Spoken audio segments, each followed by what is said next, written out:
For centuries, the symbols had mocked them. Xyler, leader of the Pan-Galactic Linguistics Consortium, smacked his palm on the polished obsidian table, the tremor rattling the delicate crystalline sculptures that adorned his office. "Another dead end," he roared, the sound echoing in the vast chamber.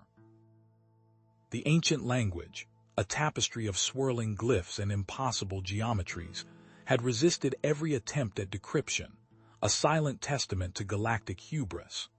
Below, on level 37, Nolan Thomas pushed his cleaning cart down the sterile corridor, the hum of the consortium's servers a constant drone in his ears. He paused outside Xyler's office, the muffled outburst momentarily breaking through his practiced apathy. A flicker of recognition, a ghost of his former self, passed across his face before he resumed his task, the scent of industrial cleaner clinging to the air. He had once walked those halls with purpose, a xeno-linguist on the cusp of a breakthrough. Now he scrubbed floors, a penance for a failure that had cost him everything. Later that afternoon, Stella, all of 6 years old with pigtails escaping her braids, skipped into the consortium headquarters.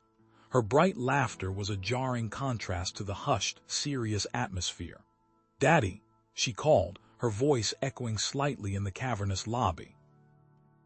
Nolan knelt, scooping her into a hug, the scent of her strawberry shampoo a welcome distraction from the antiseptic smell of the building. "Hey, Squirt," he said, ruffling her hair. "What brings you here?" "I brought you cookies," she announced, brandishing a slightly crushed paper bag. "And I want to see the glowy pictures." Nolan sighed. The glowy pictures were holographic displays of the undeciphered language, scattered throughout the building as a constant reminder of the consortium's Sisyphean task. He usually steered Stella clear of them, fearing they would bore her, or worse, spark an interest he couldn't bear to see crushed. He led her to a quiet corner near a deactivated display, where a pile of discarded building blocks lay forgotten. Stella immediately gravitated towards them, her fingers sorting through the colorful plastic shapes. The holographic display flickered intermittently behind her, a kaleidoscope of alien symbols. Suddenly, Stella squealed with delight. "Daddy, look." She held up a sequence of blocks arranged in a specific pattern. "This one, then this one, then this one. It sounds like a bird singing." She pointed to a corresponding sequence of symbols on the holographic display. Nolan chuckled, dismissing it as childish imagination. "That's just a bunch of shapes, sweetie. Those symbols have been baffling the smartest minds in the galaxy for centuries. They don't sound like anything." He hesitated, then added, "Trust me, Stella, trying to figure them out only leads to disappointment. It's better to build a spaceship or a castle." Stella's lower lip trembled slightly, but she persisted, pointing at the blocks with unwavering conviction. "No, Daddy, listen. Chirp, chirp, tweet, see. It's right there." Reluctantly, Nolan knelt beside her, his eyes scanning the block arrangement and the corresponding symbols. He saw nothing at first, just random shapes and lines. But then something caught his eye. A subtle correlation between the block arrangement, the specific symbols Stella had highlighted, and a musical note, a simple C major chord, seemingly following some kind of order. He frowned, a seed of doubt planted in his mind. "Huh," he muttered, more to himself than to Stella. The next morning, Nolan found Dr. Aris Thorne, his former supervisor, in his cluttered office, surrounded by datapads and half-empty coffee cups. "Aris, got a minute?" Thorne, a perpetually harried-looking man with perpetually messy hair, looked up with a weary sigh. "Nolan, what is it?" "Did the coffee machine finally give up the ghost?" "No, it's about the ancient language," Nolan said hesitantly. "My daughter, Stella, she might have stumbled onto something." Thorne raised a skeptical eyebrow. "A child, deciphering the ancient language. Nolan, I appreciate the sentiment, but we've had entire departments dedicated to this for decades." I know, Nolan said quickly. "It sounds crazy, but she linked a pattern of building blocks to a sequence of symbols and, well, there's a musical correlation. A simple chord progression, it's probably nothing but..." Thorne leaned back in his chair, stroking his chin. A musical correlation, that's new. All right, Nolan, I'll take a look. Can't hurt to run a preliminary analysis, but don't get your hopes up. Unbeknownst to Nolan, Thorn immediately contacted Xyler, discreetly informing him of a potential, albeit highly improbable, breakthrough. Within hours, covert surveillance systems were activated, focusing on Stella as she played near the holographic displays. The consortium, despite its public skepticism, was watching. That evening, as Nolan tucked Stella into bed, he couldn't shake the feeling of unease. He remembered the countless hours he'd spent chasing dead ends, the crushing disappointment that had followed. He didn't want Stella to experience the same pain. "Stella," he said softly, "even if those symbols do sound like birds singing, it doesn't mean they actually mean anything. Sometimes things just look like they fit together." Stella, already half asleep, mumbled, "But Daddy, they do mean something. They show where the shiny stars went." The next day, Stella, during her visit, pointed to another sequence, this time linking it to a section of a star chart, indicating a constellation that had been forgotten, erased from modern maps. The correlation was undeniable, and a ripple of excitement went through the covert observers. Xyler, upon receiving the report, issued a terse command: "Full investigation. I want to know everything about this child and about Thomas. His background, his medical history, everything. This could be a breakthrough, or it could be something far more insidious." He couldn't shake the feeling that something else was at play, some unknown technology, some carefully crafted deception, or perhaps some completely unknown mutation. Nolan, oblivious to the scrutiny focused on him and his daughter, noticed an increased security presence, a subtle shift in the atmosphere of the consortium. He felt a tightening in his chest, a primal protectiveness rising within him. Later that week, Thorn summoned Nolan to his office, his expression unreadable. "Nolan," he said, closing the door behind him, "Stella, she's achieved a significant breakthrough. The consortium, they're very interested. They want her to work on this full time." He paused, then added, "They believe it's beneficial that she works within the facility permanently." "I'm just worried, Thorn," Nolan said, his voice tight. The sterile white walls of Thorn's office seemed to amplify his anxiety. "She's 6. This is her childhood we're talking about. I don't want her spending all her time in a lab being poked and prodded." Thorn steepled his fingers, his expression a carefully constructed mask of concern. "Nolan, I understand your reservations, but this is an unprecedented opportunity. For Stella and for the galaxy. We can finally understand the ancient language. She will be well cared for, and this is a unique educational opportunity." His gaze hardened ever so slightly. "Besides, it isn't as if you have a choice in the matter." Nolan's teeth clenched. He saw the steel in Thorn's eyes, the subtle threat beneath the veneer of concern. "A trial period then. 1 week, I stay involved. Her well-being is the absolute priority. If I see anything I don't like, we're out." Thorn offered a thin smile. "Of course, Nolan, that's perfectly reasonable." Meanwhile, Stella was bouncing on the balls of her feet, oblivious to the tense exchange in Thorn's office. "Dad, can you imagine all the secrets we're going to find? Maybe it tells us where all the best playgrounds are in the galaxy." Her eyes sparkled with innocent excitement, seeing the whole thing as one big, exhilarating game. The research lab was a world away from their cozy apartment, from Stella's colorful room filled with stuffed animals and half-finished drawings. Here, polished chrome and humming machinery reigned supreme. The air was crisp and cold, filtered to within an inch of its life. Scientists in pristine white coats moved with quiet efficiency, their faces etched with focused in Dr. City. Dr. Alara Vance, the consortium's lead linguist, approached them. Her face was a study in stern competence, her dark hair pulled back in a severe bun. "St. Dr. A. Thomas, I am Dr. Vance. We'll begin with a series of assessments to gauge your abilities." She gestured to a complex array of holographic displays filled with the swirling symbols of the ancient language. The as Dr. Smiths were a disaster. Dr. Vance presented Stella with symbol after symbol, demanding logical explanations and structured analyses. Stella fidgeted, her initial excitement replaced by growing frustration. The building blocks of home were repermeated with theoretical equations that made no sense to her. She couldn't replicate her earlier breakthroughs, the playful connections that had come so naturally now seemed impossible. Later, Nolan found Stella slumped in a chair, her face buried in her hands. "It's not fun anymore, Dad," she mumbled, her voice muffled. "It's just hard. I don't think I can do it." Nolan's heart twisted.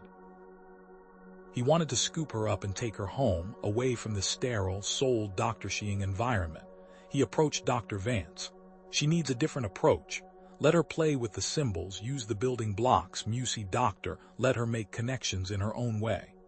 Dr. Vance dismissed him with a wave of her hand. "That's hardly scientific, Mr. Thomas. We need rigorous analysis, not childish games."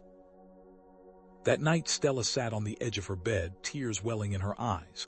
"I miss our game, Dad. I thought I was helping, but maybe I'm just dumb." Nolan pulled her into a hug, his anger simmering. "You're not dumb, Stella. You're brilliant. They just don't understand how your brain works." The next morning, Nolan confronted Zyler in his office. "Your methods are stifling her, Zyler.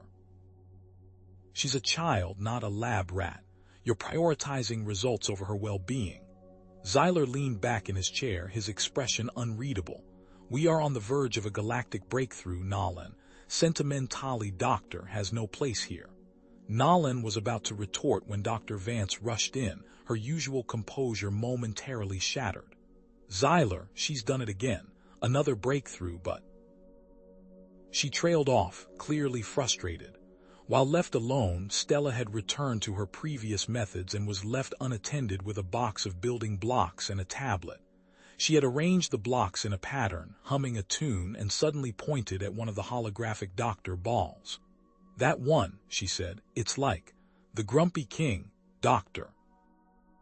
Vance, despite her initial skepticism, had to concede that Stella had linked the symbol to a historical figure from a long-dead Andromedan race, a king known for his short temper and strategic brilliance.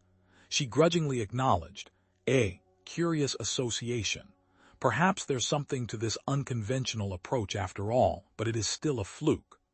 Zyler, however, saw something more. He cornered Nolan later that day, his voice low and persuasive. "Nolan, Stella has a gift, but it needs to be focused. We need you to guide her, to steer her towards specific areas of the language. Star charts, military strategies, potential threats. Think of what we could learn." Nolan's gut clenched. He knew what Zyler was really asking. To weaponize Stella's gift, to turn her into a tool for the consortium's ambitions. "I'm not going to exploit her, Zyler. She'll learn what she wants to learn." Zyler's smile vanished. "Don't be naive, Nolan. This is bigger than both of us." Later that evening, Stella sat beside Nolan, tracing patterns on a datapad. "Dad," she said softly, "I don't think they really care about what the language means, do they? It's like they just want to know where to point their guns." Nolan stiffened. Stella's intuition was unnerving. He didn't raid R&D. Unbeknownst to Nolan, as he was putting Stella to bed, Zyler and Dr. Vance were in a closed-door meeting. Nolan, walking back to his temporary quarters, overheard their hushed voices through a poorly sealed vent. "The potential here is enormous, Ilara," Zyler said, his voice tight with excitement. "Imagine deciphering and DRNT Andromedan weaponry schematics. We could be unstoppable." "But the child," Dr. Vance responded, her voice permeated with concern. "She senses things, deeper meanings. What if she uncovers something we don't want her to see?" "Then we control the narrative," Zyler said coldly. "We steer her towards what we want her to find, and if she becomes uncooperative, we have other options." Nolan's blood ran cold. He understood now. It wasn't just about understanding the language.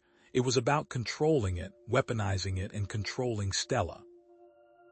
He had to get her out. He began to formulate a plan, a desperate gamble to protect his daughter and uncover the truth, a truth far more dangerous than he had ever imagined.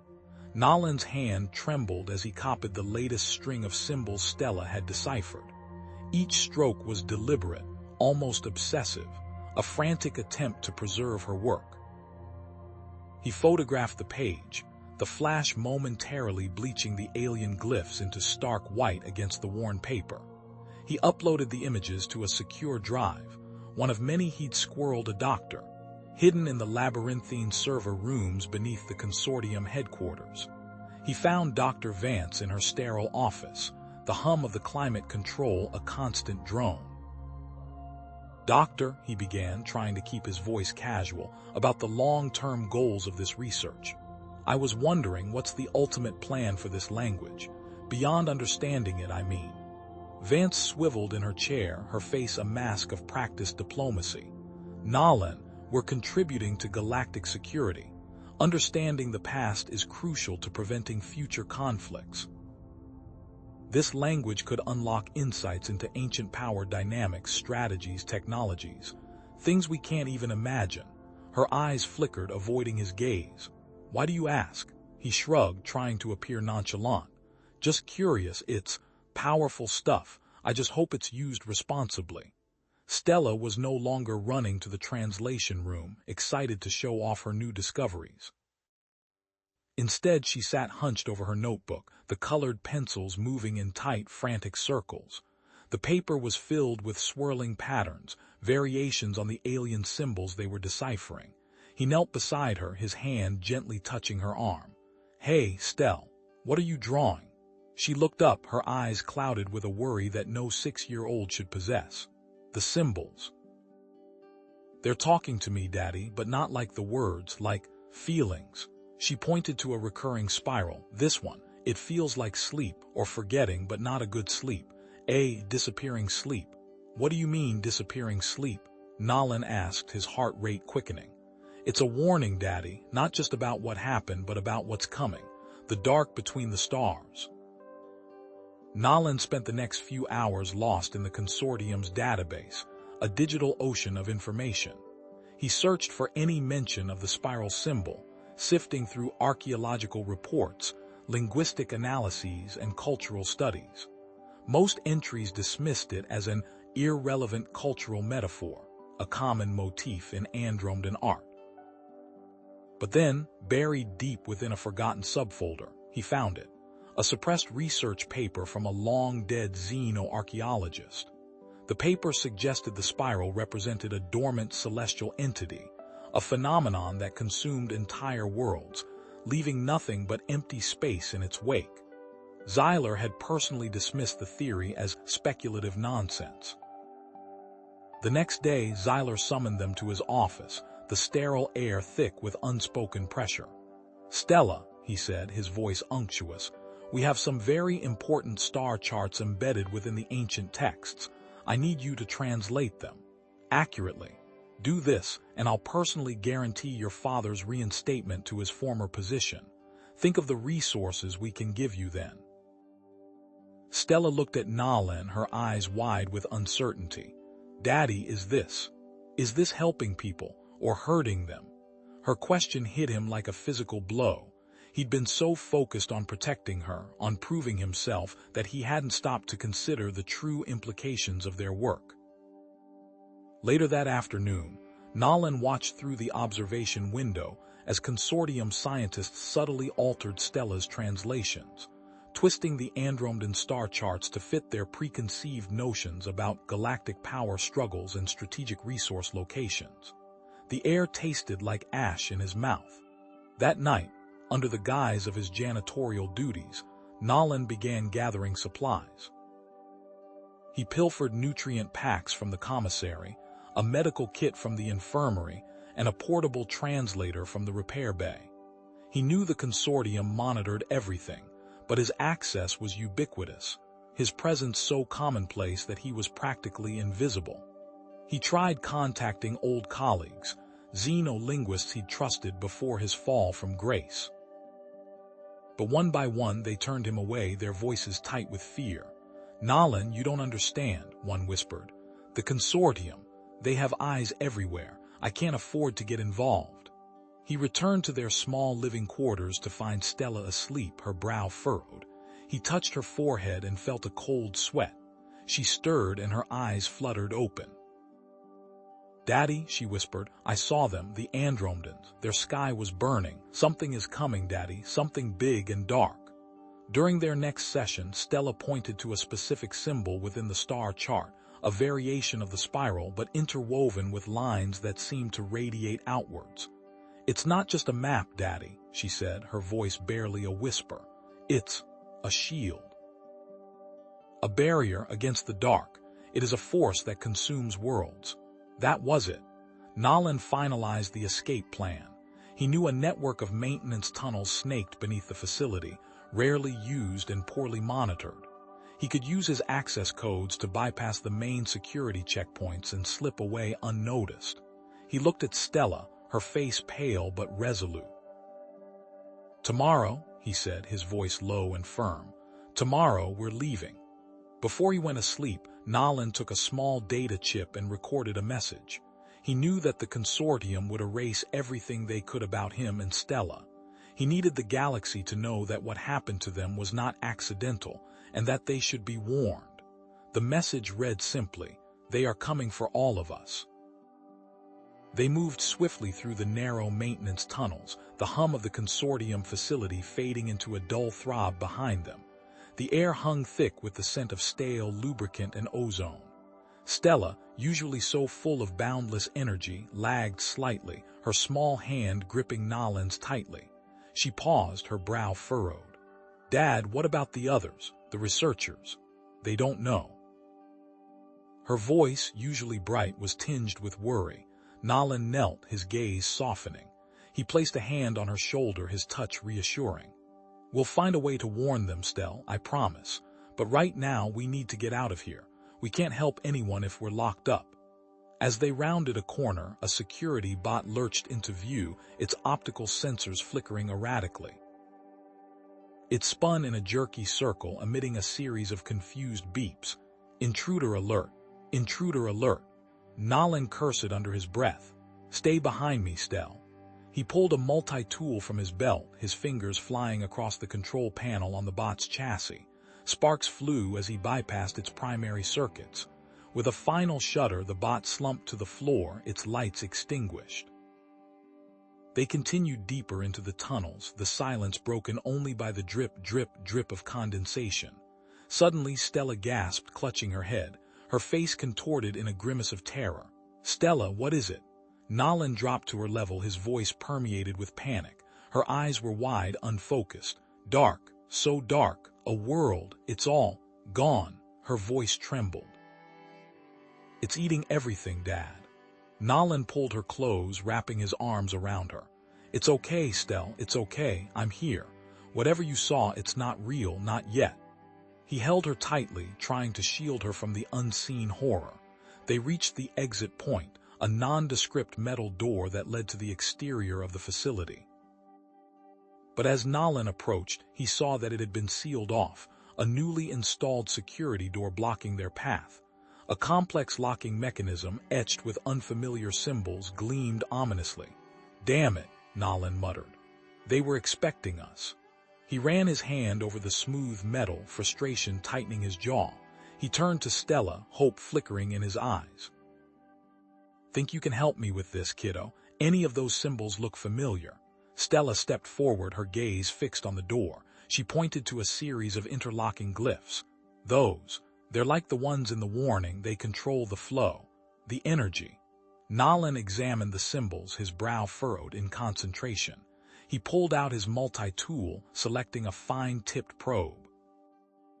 Following Stella's instructions, he carefully manipulated the probe, bypassing the door's locking sequence.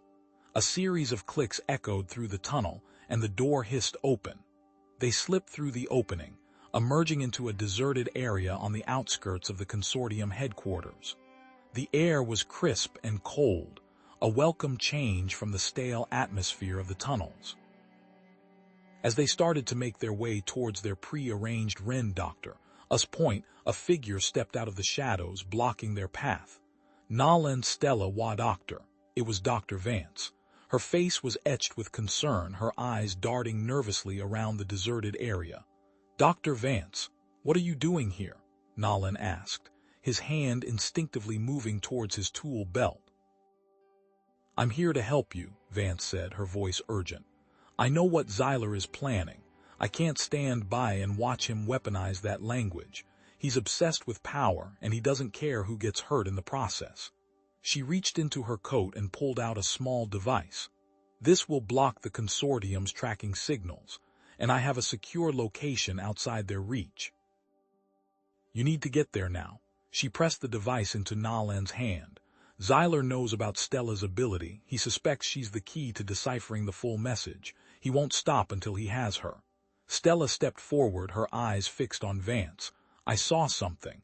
A world being eaten by darkness. There was a symbol, like a spiral but broken." Vance's face paled. "That symbol." "It's Andromeda.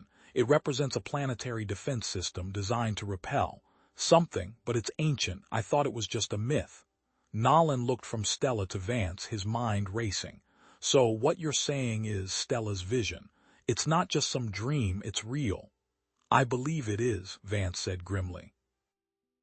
"And if Xyler gets his hands on that language, he'll unleash something terrible, something we can't control." Nolan looked at Stella, his eyes filled with dedication. He turned back to Vance. "We'll trust you, but you need to be straight with us. No more secrets, we need to know everything." Interlude. A news broadcast cuts through the galactic networks. Xyler's stern face fills the screen. A grave breach of security. Nolan Thomas and his daughter Stella are now considered dangerous fugitives. They are attempting to steal classified information and jeopardize galactic security. They must be apprehended immediately. All citizens are urged to report any sightings. Nolan activated the device Vance had given him, a small console appearing in his hand. He began to type a message, "Just in case." He muttered. Vance nodded. "I've arranged for transport off-world. There's a colony world on the edge of explored space. It's called Palace IX. They have a unique library filled with ancient texts and forgotten lore. It might hold the key to understanding what's coming." Nolan finished his message, sending it out on a secure channel. As they prepared to leave, he looked back at the consortium headquarters, a grim expression on his face. The smuggler ship, a converted freighter called the Stardust Drifter, vibrated with the low hum of overworked engines. Nolan adjusted the threadbare blanket around Stella, trying to shield her from the chill of the recycled air. The cramped compartment, shared with a dozen other refugees of varying species, reeked of stale rations and nervous sweat. Stella stirred, her eyes snapping open. They were wide, pupils dilated, reflecting a light that wasn't there. "Papa," she whispered, her voice trembling, "I saw it again." Nolan's heart clenched. "Saw what, sweetheart?" He pulled her closer, trying to soothe her. "The darkness. It ate another star, the people. They screamed." She squeezed her eyes shut, tears leaking out. "It's coming, Papa, it's coming for us." Nolan held her tight, whispering reassurances, but his own gut twisted with dread. He knew these visions were becoming more frequent, more vivid, taking a toll on her fragile mind. How much more could she endure? Across the narrow aisle, Vance, disguised in simple spacer garb, worked with a small datapad, her brow furrowed in concentration. She glanced up, her expression grim. "The tracking signal blocker," she said, her voice low. "It's been tampered with. Someone bypassed the failsafes." Nolan's suspicion flared. Tampered with? By whom? He fixed Vance with a hard stare. "Did you know about this?" Vance met his gaze, her own hardening. "Don't even go there, Nolan. I'm the one who acquired this tech for you. I'm not stupid enough to compromise my own operation. I know how much is at stake." She sighed, rubbing her temples. "You think I wanted this? I saw what the consortium does firsthand. I watched them dissect sentient beings, twisting their genetics, all in the name of progress. My sister was one of them." Her voice cracked with suppressed emotion. "They turned her into a weapon. I won't let them do that to anyone else." Before Nolan could respond, a klaxon blared through the ship, cutting off Vance's words. Red lights pulsed. casting the cramped compartment in an ominous glow. The Stardust drifter shuddered violently. "Consortium patrol ship," a gruff voice announced over the comm system. "Prepare for inspection." Panic erupted among the refugees. Vance swore under her breath. "Damn it, they're early." She turned to Nala, her eyes flashing. "This is it. We need to get you and Stella off this ship now." She tapped a sequence on her datapad. "I'm rerouting power to the escape pods and initiating a Level 3 diagnostic report to the Harbinger that'll keep them busy for a few minutes. Head to Base 7. I'll create a diversion." Nolan grabbed Stella's hand and followed Vance's directions, weaving through the panicked crowd. They reached Base 7 just as the escape pod doors hissed open. Vance gave Nolan a final, urgent look. "Good luck," and Nolan, her voice was barely a whisper, "trust your daughter." The pod launched with a jolt, throwing Nolan and Stella against their restraints. Alarms wailed as the small craft careened through space. "Where are we going, Papa?" Stella asked, her voice imbued with fear. "To a safe place, sweetheart," Nolan said, trying to sound reassuring, though he wasn't sure he believed it himself. Suddenly, the pod bucked violently, alarms blaring even louder. Sparks flew from the control panel. The small viewport filled with the swirling chaos of a planetary atmosphere. They were going down. The crash was brutal. Nolan blacked out for a moment, his head slamming against the console. When he came to, the pod was a mangled wreck, half buried in the gray, rocky surface of a desolate moon. Stella was unconscious but breathing. Nolan checked her pulse, relief flooding him when he felt its steady rhythm. He turned his attention to the pod's ruined communication panel. He had to get a message out. He had to let someone know they were alive. Working quickly, using salvaged tools from the emergency kit, Nolan bypassed the damaged circuits, rerouting power and jury-rigging a makeshift antenna. After what felt like an eternity, a faint signal pulsed from the panel. "It's weak," he muttered, "but maybe, just maybe." Hours crawled by. The moon was silent, desolate, bathed in the cold light of a distant sun. Stella finally awoke, her eyes still haunted by the vision. "Papa, I need to go," she said, her voice distant. "Go where, Stella? We need to stay here, wait for rescue." She shook her head, her gaze fixed on a distant cluster of jagged rocks. "There's something calling me."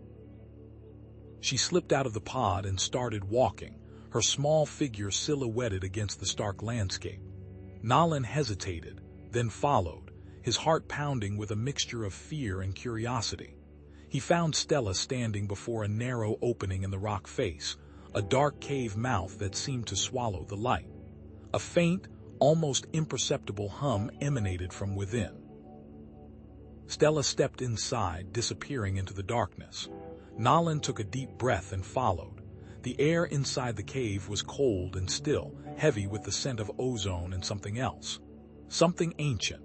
As his eyes adjusted to the dim light, Nolan saw that the cave opened into a larger chamber. Strange, geometric formations lined the walls, glowing with a faint, internal light. In the center of the chamber, half buried in rubble, was a structure of polished obsidian, a data terminal, its surface scarred and cracked. Stella stood before the terminal, her hand outstretched. As her fingers brushed the surface, a surge of energy pulsed through the chamber. The geometric formations on the walls flared with light, and the air crackled with static electricity. Stella gasped, her eyes glowing with the same ethereal light he'd seen before. Nolan rushed to her side, grabbing her arm. "Stella, what's happening?"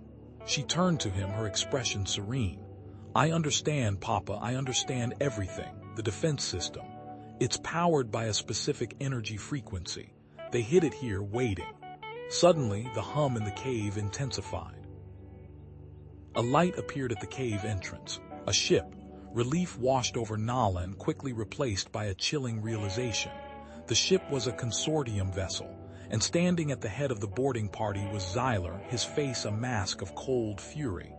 "Nolan Thomas," Xyler said, his voice echoing in the cave. "And the girl. Surrender now." Tell me where the Andromedan technology is hidden and I promise you a swift resolution.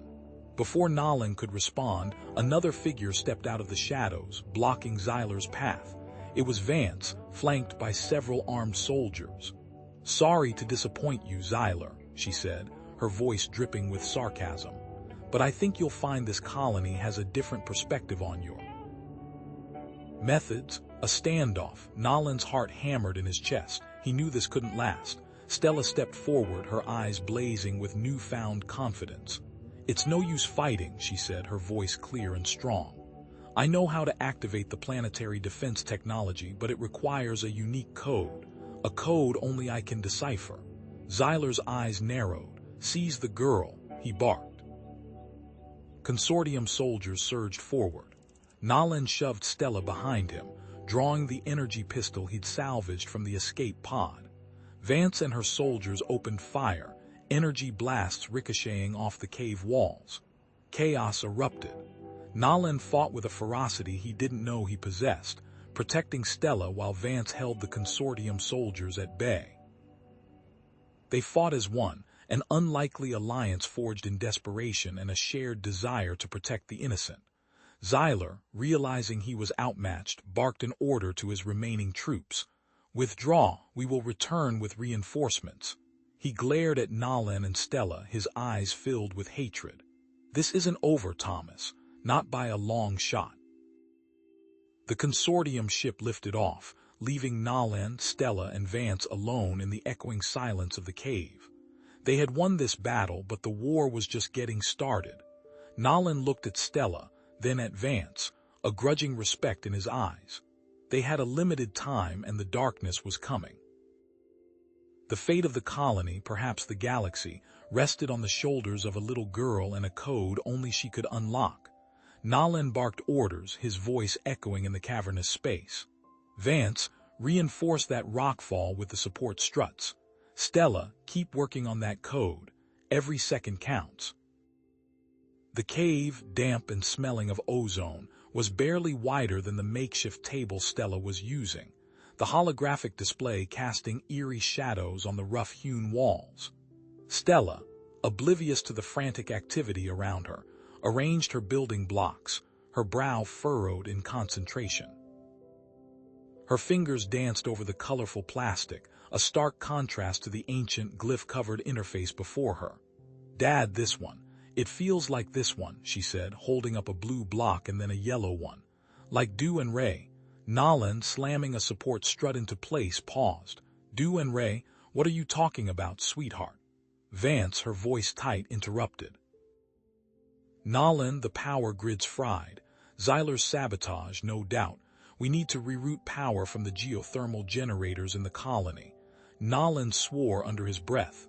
"That'll take time, and it'll leave the colony vulnerable." He glanced at Stella, then back at Vance. "We don't have a choice. I'll rig an amplifier to boost the signal. It's the only way this system will even recognize the geothermal power as viable. Vance, cover me while I work." Nolan scrambled towards a pile of salvaged tech, his hands moving with practiced speed, assembling a crude but functional amplifier. Sparks flew as he welded components together, the acrid smell filling the air. Vance stood guard, her pulse rifle raised, scanning the cave entrance.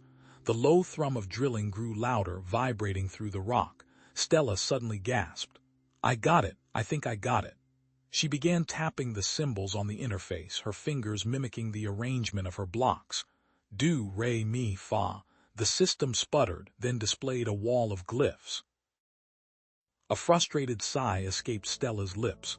"What is it, Stella?" Nolan asked, still working on the amplifier, sweat beading on his forehead. "It says, error," she mumbled, her voice small. Nolan hurried over, wiping his hands on his grimy pants. He squinted at the glyphs. "Damn it, it's asking for a specific energy frequency harmonic, something unstable." Vance cursed. "The geothermal generators fluctuate. Stabilizing the frequency will be tricky, but I can try to fine-tune it from my comlink. It will cause blackouts, though." The drilling intensified, rock dust raining down from the cave ceiling. Stella tapped the interface again. a picture of the colony showing the power fluctuations. Vance adjusted her comm-link, her fingers flying over the controls. Lights flickered in the colony hologram. Almost there. Suddenly, the rock wall exploded inward, showering the cave with debris. Xyler, flanked by two heavily armed guards, stood in the opening, his face contorted with rage. "You're finished, Nalin," he roared. Vance reacted instantly, firing a burst from her pulse rifle. The guards returned fire, forcing Nalin and Vance to take cover behind a rock outcropping. Stella screamed as bullets ricocheted around her. The hologram of the colony blinked out. Nalin, pinned down, shouted to Stella, "Keep going. You're close. Almost there." Stella stared at the interface, her eyes darting from the glyphs to her building blocks. She closed her eyes, focusing on the feeling the symbols evoked. The colors, the shapes, the music. "Wait," she whispered. "It's not just notes, it's how it feels." Nalin, wincing in pain from a grazing shot on his arm, looked at his daughter, a mix of hope and skepticism in his eyes. "What do you mean, Stella? There's no time for games." Stella ignored him, her eyes still closed. She began to hum, a soft, melodic tune that seemed to resonate with the very air in the cave. The tune was simple, yet filled with a raw, untamed emotion. The interface flickered, then displayed a single, glowing glyph. Suddenly, a shimmering shield erupted from the research facility, encompassing the entire colony. A wave of energy washed over the shield, causing it to ripple and buckle. For a moment, the sky turned a sickly green, revealing a glimpse of the impending galactic threat. The defense system had activated, but as the surge subsided, the shield flickered violently, its energy waning. Sparks flew from the interface. Xyler seized the opportunity. He lunged forward, firing a stun weapon at Vance. She collapsed to the ground, unconscious. "That's enough games," Xyler sneered, grabbing Vance by the arm. "I'm taking her with me as leverage. You're going to regret this, Nalin." He signaled to his guards, and they retreated back through the hole, detonating charges that sealed the cave entrance behind them. Darkness descended, broken only by the faint glow of the holographic display. Nalin, clutching his bleeding arm, struggled to his feet. "Vance, Stella, are you okay?" Stella, her eyes wide with fear, pointed to the interface. "Dad, look, the harmonic. It's resonating with something else, underneath the facility." She pointed to the map displayed on the wall, which now revealed a hidden chamber beneath them. Nalin ran his hand along the smooth, cold rock of the sealed passage. Dust motes danced in the beam of his lamp, illuminating the collapsed section. "No way through," he muttered, the words echoing in the confined space. "Whatever caused that cave in, it was substantial. We're trapped." Stella, however, was already moving, her small hand pressed against the cave wall. "Dad, I hear it again," she said, her brow furrowed in concentration. "The humming, it's louder over here." She moved along the wall, her fingers trailing across the stone until she stopped at a seemingly solid section. "Here, it's vibrating." Nalin examined the area. It appeared to be just another part of the cave wall, indistinguishable from the rest. But when he pressed his ear against it, he could indeed feel a faint vibration, a low hum that resonated deep within his bones. "Okay, kiddo, lead the way." Stella squeezed through a narrow fissure in the rock, barely wide enough for her small frame. Nalin followed, grunting as he contorted his body to fit. The passage twisted and turned, the air growing noticeably warmer and cleaner with each step. A faint, ethereal glow emanated from the end of the tunnel. They emerged into a vast chamber, unlike anything Nalin had ever seen. Gone was the rough, natural rock of the cave. Instead, they stood in a pristine laboratory, constructed from smooth, obsidian-like material. Glowing energy conduits snaked across the walls and ceiling, casting an otherworldly light. Strange, intricate devices hummed softly, their purpose unknown. "Wow," Stella breathed, her eyes wide with wonder. "It's like something from a dream." As she reached out to touch a shimmering holographic display, the room hummed louder and the display flickered to life. A complex series of symbols and diagrams filled the air, swirling around her. Suddenly, a calm, synthesized voice echoed through the chamber. "Welcome, Sentinel Initiate. Please proceed to Module 1 for basic training." Nolan tensed, his hand instinctively moving to his sidearm, a useless gesture in this place. "Training? Sentinel, what's going on?" The holographic display shifted, focusing on a schematic of the planet's defense system. Lines of energy flowed across the image, highlighting areas of critical damage. A small, animated figure, a miniature version of an Andromedan warrior, appeared and began demonstrating a series of repair procedures. Then, a new voice, deeper and more resonant than the first, filled the chamber. "Greetings, descendants. This facility was designed as a training center for the sentinels of this world. Within these walls lies the knowledge needed to restore the planetary defense system." A holographic figure materialized, a tall, slender being with luminous eyes and flowing robes. It was an AI construct, the digital echo of a long-dead Andromedan scientist. The AI gestured towards the schematic. "As you can see, the primary geothermal generators are critically unstable. Without immediate intervention, the entire planet will suffer a catastrophic energy surge." Meanwhile, aboard Xyler's ship, Vance lay on a cold metal bunk, her wrists bound. Xyler paced before her, his voice a low, menacing growl. "The primary control systems. That's all I need. Access to the generators and this colony is mine." Vance feigned compliance, her eyes downcast. "I told you, I don't know anything about the generators." "Don't play coy with me, human," Xyler snarled. "I know you were responsible for the geothermal plant's efficiency upgrades. You know the system inside and out." As Xyler turned away, Vance subtly shifted her position, her fingers brushing against the communication device mounted on the wall. Feigning a coughing fit, she managed to dislodge a small component, short-circuiting the system. A wisp of smoke curled from the device. Back in the Andromedan lab, the AI construct continued its tutorial. The holographic display presented Nolan and Stella with a series of intricate puzzles, each one requiring a combination of linguistic analysis and intuitive pattern recognition. "Translate the sequence," the AI instructed, pointing to a series of glowing symbols. "Then, align the harmonic frequencies to unlock the next module." Nolan frowned, studying the symbols. "This is complex." "It's not a direct translation, it's more like a metaphor." As he worked through the puzzle, he uncovered a hidden message, a chilling warning etched into the fabric of the ancient language. "Beware the Shadow Eater," he read aloud, his voice trembling. "A sentient energy cloud. It consumes planets, draining their life force." Stella, meanwhile, was drawn to a different aspect of the puzzle. "Dad, look," she exclaimed, pointing to a specific pattern of energy flow. "It's the same as the humming I heard outside, the energy frequency harmonic." Nolan stared at the pattern, a dawning realization in his eyes. "You're right, it's all connected." He returned to the symbols, his mind racing. "Okay, the next set of instructions. It describes a method for creating a stable energy frequency harmonic amplifier, using organic and inorganic components." Stella gasped, pointing to a cluster of bioluminescent plants growing in a nearby alcove.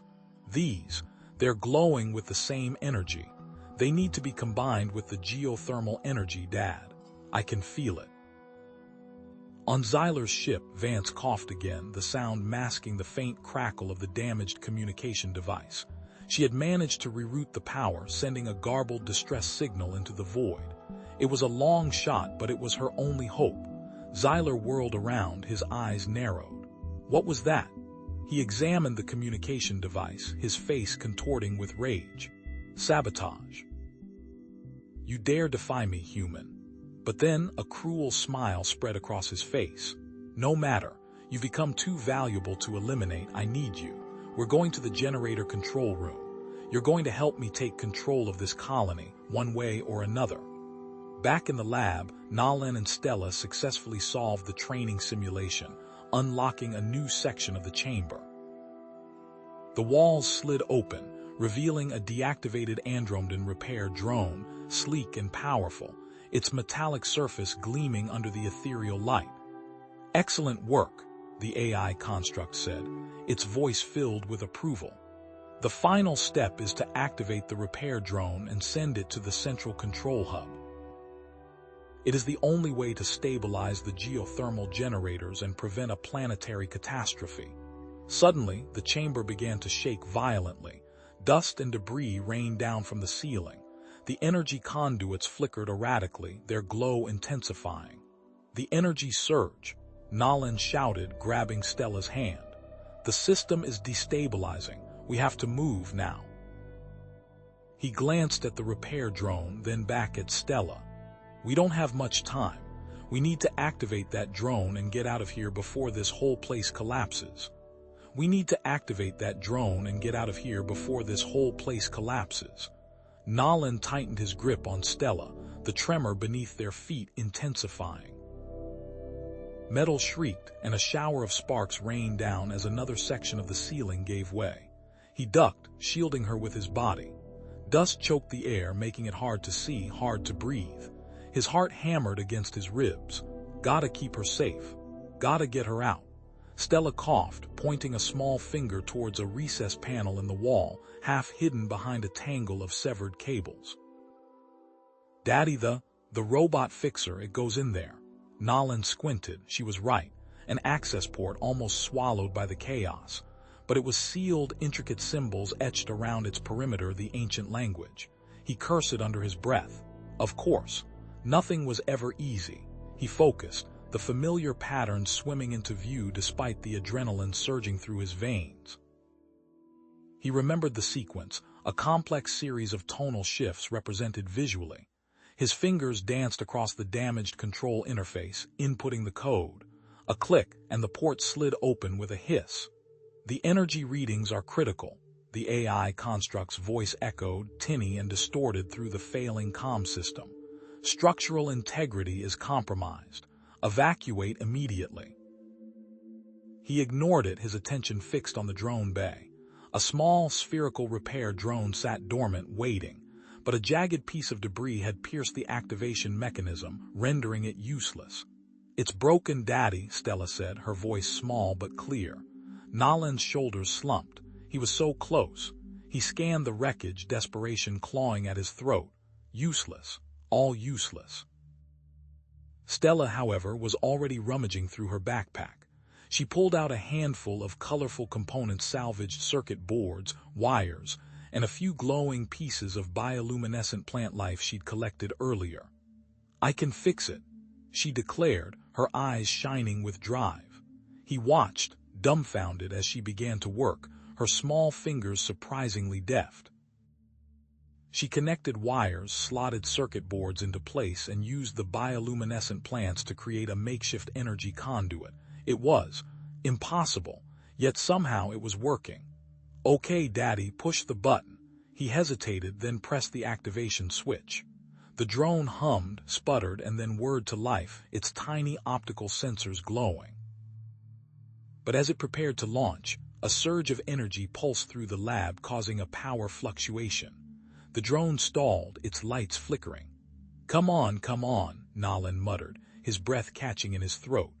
With a final surge, the drone shot forward, disappearing into a narrow conduit leading towards the central control hub. Another tremor rocked the lab, more violent than the last. A massive fissure snaked across the wall, revealing a dark, gaping hole. "We have to go, now," Nolan yelled, grabbing Stella and scrambling towards the opening. On Zyler's ship, the bridge was a stark contrast to the chaos below, cold, clinical, and controlled. Zyler loomed over Vance, his face a mask of impatience.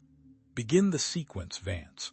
Override the geothermal generator's control systems." Vance's fingers flew across the console, inputting the complex command sequence, but her eyes flickered with a subtle defiance. With a barely perceptible movement, she altered a single line of code, introducing a delay. It wouldn't stop the override, but it would buy them time. "Status," Zyler demanded, his voice sharp. Vance swallowed. Initializing. There appears to be a slight lag in the system response. Zyler's eyes narrowed. Lag, explain. The technology is outdated, sir, Vance stammered, feigning nervousness. The systems are not responding as quickly as anticipated. Zyler glared, his hand hovering over his weapon. Do not attempt to deceive me, Vance. I am growing tired of your incompetence. Vance forced herself to meet his gaze, her expression innocent. I assure you, sir, I am doing everything I can. She continued to work, subtly altering the code, adding more delays, hoping it would be enough. Back in the collapsing lab, Nalan and Stella emerged from the fissure, coughing and spluttering. They found themselves in a previously unexplored section of the Andromedan facility, a vast, cavernous archive filled with towering data stacks and holographic displays. Whoa, Stella breathed, her eyes wide with wonder. Nalan scanned the room, his mind racing. This wasn't just a lab, it was a historical record, a repository of knowledge about the Andromedan civilization. He activated a nearby console, holographic images flickering to life scenes of bustling cities, scientific breakthroughs, and warnings. He focused on one display, a complex diagram of an energy cloud engulfing a planet. Text scrolled beneath it, written in the ancient language, but now, thanks to Stella, he could understand it. The energy cloud. It's drawn to planets with unstable geothermal activity, he murmured, his blood running cold. Zyler, he's not just trying to control the colony, he's making it a target. The defense system can't contain it if the generators are unstable, Stella added, her voice filled with dawning horror.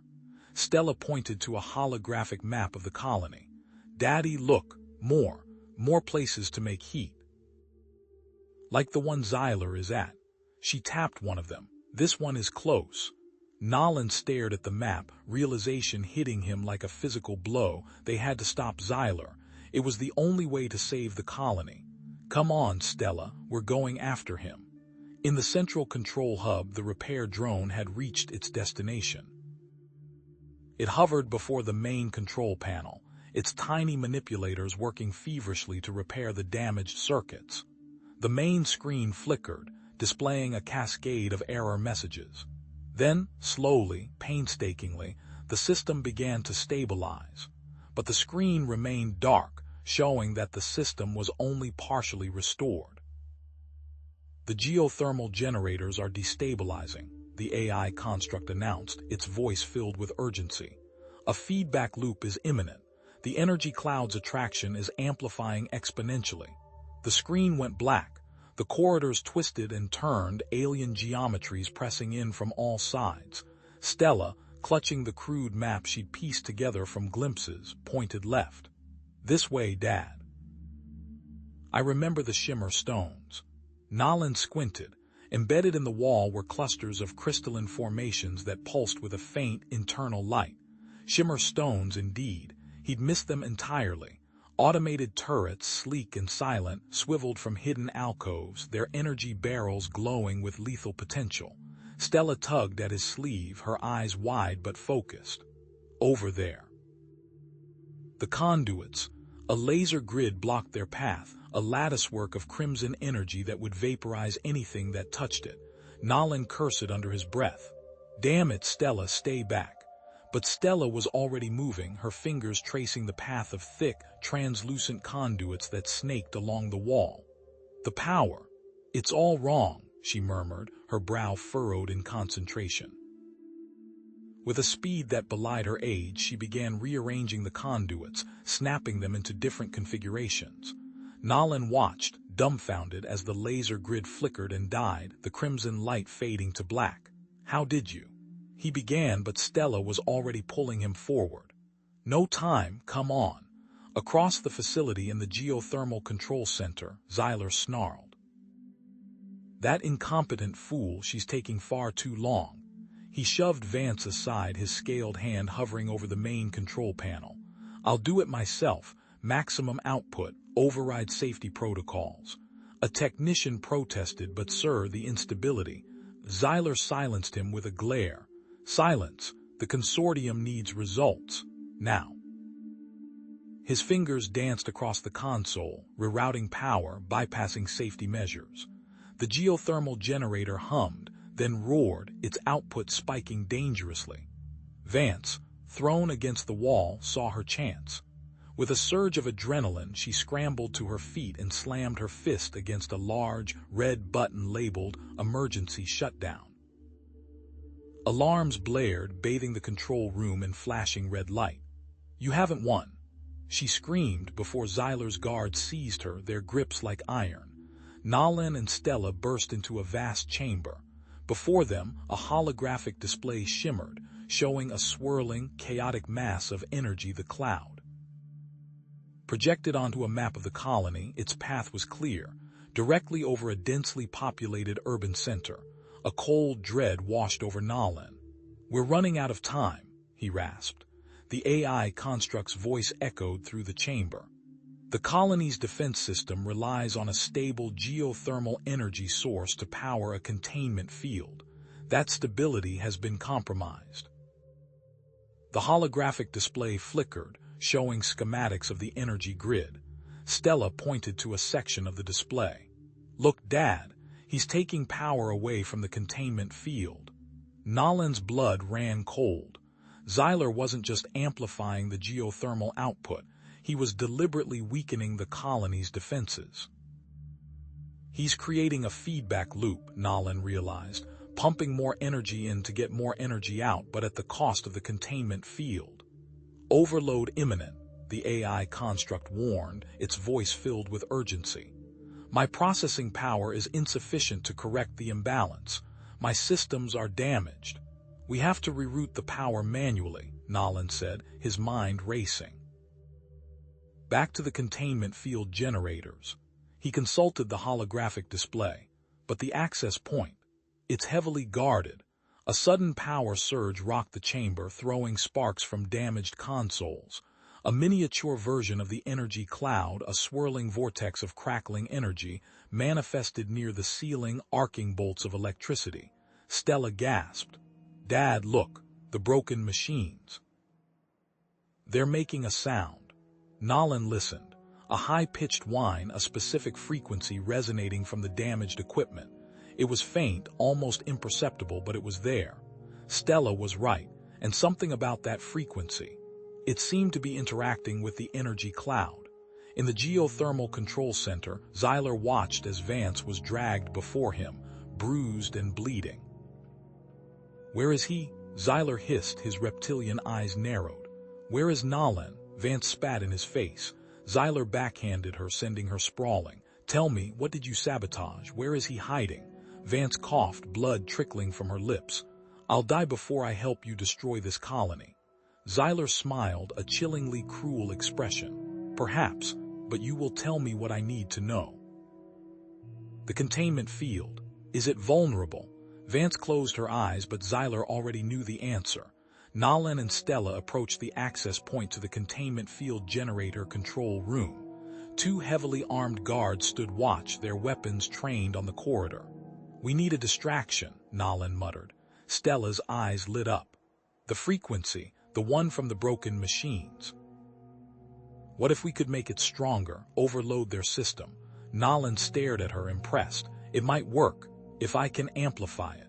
He knelt beside a damaged console, his fingers flying across the ancient Andromedan controls. "I need to modify the output, reroute the signal." He muttered to himself, tapping into his knowledge of the ancient language, manipulating the flow of energy. A moment later, the console hummed, emitting a high-pitched whine that grew in intensity. The lights flickered. The guards looked around, confused. Suddenly, with a blinding flash, the security system went haywire. Alarms blared, lights exploded, and the guards collapsed, unconscious. "Now!" Nalin yelled, grabbing Stella's hand. They slipped past the fallen guards just as the facility-wide lockdown klaxon began to wail. Zyler, alerted to the security breach, roared in fury. "Seal off the containment field generator access point. All units converge, kill them both." Nalin and Stella burst through the final door and into the containment field generator control room. It was a disaster zone. Consoles were shattered, wires sparked, and the air crackled with uncontrolled energy. The room was dimly lit by emergency lights. The primary control panel was offline, displaying a cascade of error messages. The containment field, their only hope, was hanging by a thread. The air hung thick with the acrid stench of ozone and burnt circuitry. Nalin coughed, waving a hand in front of his face as he scanned the control room. Consoles were melted slag, sparking wires danced like venomous snakes, and the low hum of failing life support was a constant, grating reminder of their dwindling time. Conventional repairs were a pipe dream. Entire component blocks had been vaporized. "Dad, look!" Stella's voice cut through the din. She was crouched near a shattered panel, her brow furrowed in concentration. Tiny fingers traced a series of erratic flickers across a ruined display. "It's like blinky lights." Nalin approached cautiously. The lights were indeed flickering, seemingly at random, across the ruined control panel, just useless surges from a dying system. "Stella, honey, that's just—" "No, wait." She grabbed his hand, her grip surprisingly strong. "Red, blue, green, red, blue." She began chanting the colors, a rhythmic sequence that reminded him of a children's game they played, a game with coded messages. His skepticism warred with a desperate flicker of hope. Could it be? He accessed his internal databanks, cross-referencing Stella's sequence with what little he knew of Andromedan number systems and obsession from his academic days. The alien Base 12 system was known for its complex redundancies and hidden layers. His breath hitched. "Stella, those aren't just random fluctuations. That's a bypass code. A failsafe."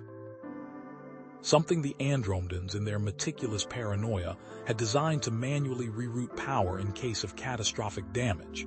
An override. "Can we fix it, Daddy?" Her eyes shone with a mixture of excitement and fear. "Maybe," Nalin said, his fingers flying across a relatively intact section of the console. He began inputting the sequence, translating Stella's color code into the archaic Andromedan numerical system. Each entry was accompanied by a shower of sparks and the groaning of tortured machinery. Suddenly, the room lurched. Alarms blared, then died, replaced by a lower, steadier hum. A holographic projection flickered to life above the central console, the Andromedan AI construct, its form sharper, more defined than before. "Containment field generator status is now available," the AI intoned, its voice resonating with newfound power. A schematic appeared, a complex web of energy conduits and force field matrices. Most were glowing a healthy green, but one, located on the periphery of the control room, was a stark, ominous red. "Generator offline," Nalin muttered. "Needs a physical component replaced, damn it." A deafening crash echoed from the corridor outside. "They're here," Stella cried, her voice tight with fear. Xyler's forces had breached the control room entrance. Automated defense turrets, miraculously still partially functional thanks to Stella's bypass, swiveled and opened fire, spitting emerald bolts of energy down the hallway. The air filled with the sizzle of plasma and the guttural cries of the advancing Krog. "Stella, get down!" Nalin shoved her behind a toppled console, pulling a discarded energy pistol from a fallen Krog guard. He returned fire, the pistol bucking in his hand. "I need you to find that component. Check the ruined turret controls. There has to be something compatible." Stella, her face pale but resolute, scrambled through the wreckage, dodging stray energy bolts and the debris of shattered machinery. Nalin laid down suppressing fire, each shot buying her precious seconds. "I found one." Stella shouted, holding up a charred, sparking device scavenged from a ruined turret control panel. It was damaged, but the core components seemed intact, and the connector ports matched the schematic. As Stella struggled to insert the component into the generator housing, a shadow fell across them. Xyler stood at the entrance, his energy rifle leveled. He had bypassed the turrets, using his superior knowledge of the station's systems. A blue bolt of energy slammed into Nolan's chest, throwing him against the console. He crumpled to the floor, gasping for air, his vision blurring. "Daddy!" Stella cried, dropping the component. Xyler advanced, his face a mask of cold perseverance. "Such a clever little thing," he said, his voice dripping with disdain. "But your meddling ends here." He raised his rifle. "I have no intention of simply containing the energy cloud. I intend to weaponize it, to reverse engineer its energy output and unleash it upon my enemies." Stella, tears streaming down her face, scrambled back to the generator. With trembling hands, she slammed the damaged component into place. A surge of power coursed through the system. The generator sputtered, then roared to life, bathing the area in a pulsating green light. The AI construct's voice echoed through the room. "Containment field at 60% capacity. Full containment is required." Xyler sneered. "A valiant effort, child, but ultimately futile." He turned his attention back to Stella, raising his weapon. Nolan, fueled by adrenaline and a primal need to protect his daughter, launched himself at Xyler, tackling him to the ground. "Run, Stella, run!" The energy cloud, no longer fully contained, began to coalesce further, its power intensifying. Localized gravity fluctuations caused equipment to rattle and shake. The air crackled with static electricity. Then, a news broadcast flickered to life on a still functional monitor. The familiar faces of the consortium leaders filled the screen, their expressions grim. An announcement played. "We are working closely with Xyler to ensure the safety of the galaxy." Nolan, pinned beneath Xyler, noticed something. A resonance. The energy signature of Xyler's weapon seemed to amplify the fluctuations of the energy cloud. The frequency of the weapon was resonating with the cloud, making it grow. He realized something terrible. "Stella, the weapon, it's making it stronger. It's making it stronger." Nolan roared, adrenaline surging, and launched himself at Xyler. The tackle was clumsy, born more of desperate instinct than practiced technique, but it slammed into the Xyler's side, sending him stumbling back against a sparking console. Xyler snarled, dropping the weapon for a split second before recovering, elbowing Nolan hard in the jaw. The AI construct's voice, amplified by the colony's emergency broadcast system, cut through the chaos. "Containment field at 62% capacity. Projected complete failure in 9 minutes, 47 seconds. Field capacity must be increased immediately." The words echoed off the groaning bulkheads. Stella, scrambling back from the edge of the containment field, pointed a trembling finger at Xyler's weapon. "Dad, it's not just amplifying it, it's stabilizing the core." "If it wasn't for that thing, it would have exploded already." Nolan, spitting blood, locked eyes with Stella. "Then we need to stop him from using it. Focus on that field, Stell. I'll handle him." He lunged again, a desperate flurry of punches aimed at disarming Xyler. The energy cloud pulsed, its violet tendrils reaching further, faster. Localized gravitational anomalies ripped through the colony. A section of the ceiling peeled away with a screech of tortured metal, showering sparks and debris. The structure groaned under the strain. "There!" Stella shouted, pointing at a holographic schematic flickering on a nearby console. "A secondary energy conduit. We can reroute power to the containment field generator, but it needs recalibration at the source. Recalibration will result in a temporary, localized shutdown of life support systems in Sector Gamma 9, the AI construct intoned. Duration, approximately 3 minutes. Nolan grunted as Xyler landed a solid blow to his ribs. "Do it, Stella. 3 minutes is better than never." He wrestled Xyler for control of the weapon, each straining muscle screaming in protest. Stella didn't hesitate. She sprinted towards the indicated location, the corridor tilting precariously beneath her feet. Energy surges crackled along the walls, forcing her to duck and weave through showers of sparks. The air grew thick with the smell of ozone and burning metal. She reached the conduit control panel, a complex array of glowing runes and shimmering symbols. Her heart pounded. The panel was locked, displaying a sequence of glyphs that shifted and pulsed with malevolent energy. This wasn't just a power conduit, it was protected by the ancient language. Taking a deep breath, Stella closed her eyes for a moment, picturing the building blocks she used to understand the first words. The shapes, the sounds, the connections. It all coalesced in her mind. Her fingers flew across the panel, inputting the sequence with a speed that surprised even her. The panel flashed green. A klaxon blared. The lights flickered and died in the adjacent sector. Containment field at 80% capacity, the AI construct announced. Increased stability detected. However, complete containment remains unachievable at current levels. Nolan, battered and bleeding, was on his knees. Xyler stood over him, weapon raised, a manic glint in his eyes. "Foolish human," Xyler hissed. "You cannot comprehend the power I wield." He aimed the weapon directly at the containment field generator. Analysis indicates the frequency weapon is not merely amplifying the energy cloud, the AI construct declared. It is generating a controlled gateway, a conduit to the dimension from which the energy cloud originated. Stella's mind raced. A gateway, that meant, "Dad, if we can reverse the frequency, we can close it, but it might open another one somewhere else." Xyler laughed, a harsh, grating sound. "Too late, the chaos has already begun." He fired. The containment field shimmered, buckled, and screamed under the force of Xyler's blast.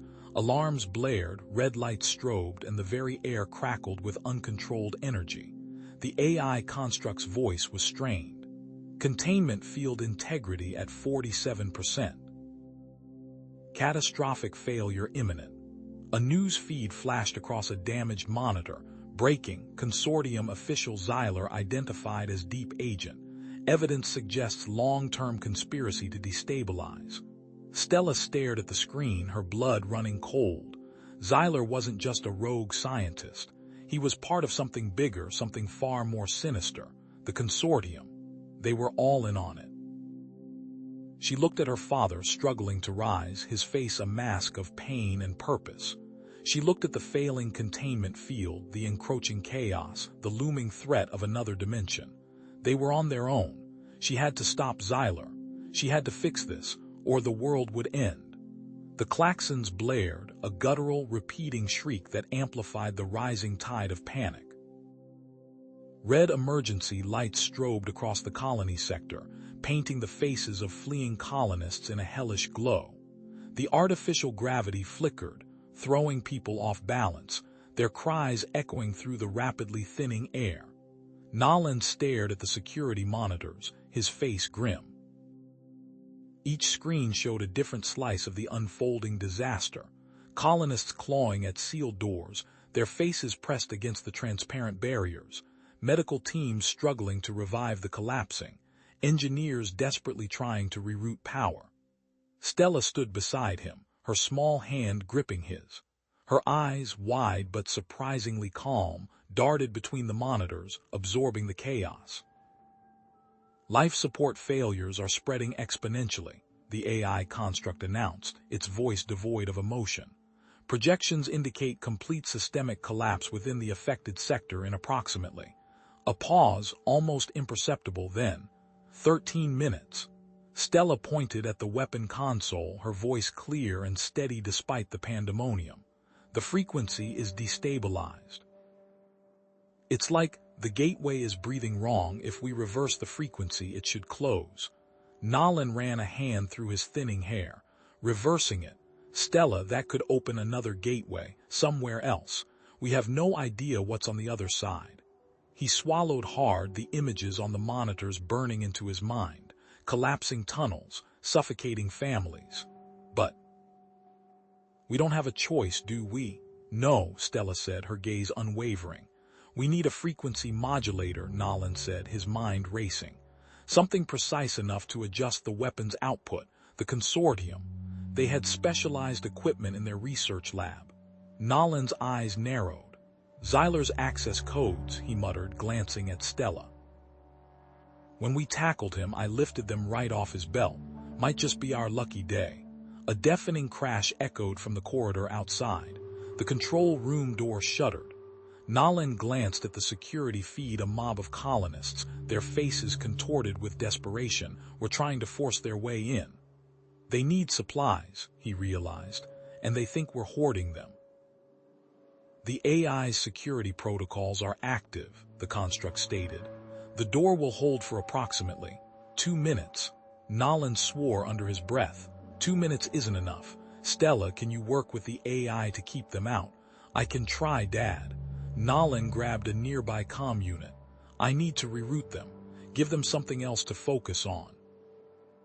He knew the colony's layout intimately, every access tunnel, every storage depot. There's a less critical supply cache on level 4, Sector Gamma. I'll send a false distress signal, make them think it's about to be breached. While Nolan spoke into the comm, Stella tapped furiously at the console, her fingers flying across the holographic keyboard. Dad, the AI is patching me through. I'm using Xyler's codes, accessing the consortium's research lab schematics now. Be careful, Nolan said, his voice tight with concern. Automated defenses detected, the AI announced. Security protocols are active. Unauthorized access will trigger lethal countermeasures. Stella grinned, a flash of defiance in her eyes. That's okay. I can work around them, it's just like a puzzle with lasers. Minutes later, Stella pointed at a schematic. There, a frequency modulator, but it's too far. Wait, there's something else. A discarded phase modulator from the mining equipment. It's not perfect, but I think I can modify it. Where is it? Nolan asked. Sector 2 Recycling Depot, Stella replied. Nolan turned to leave. I'll go get it.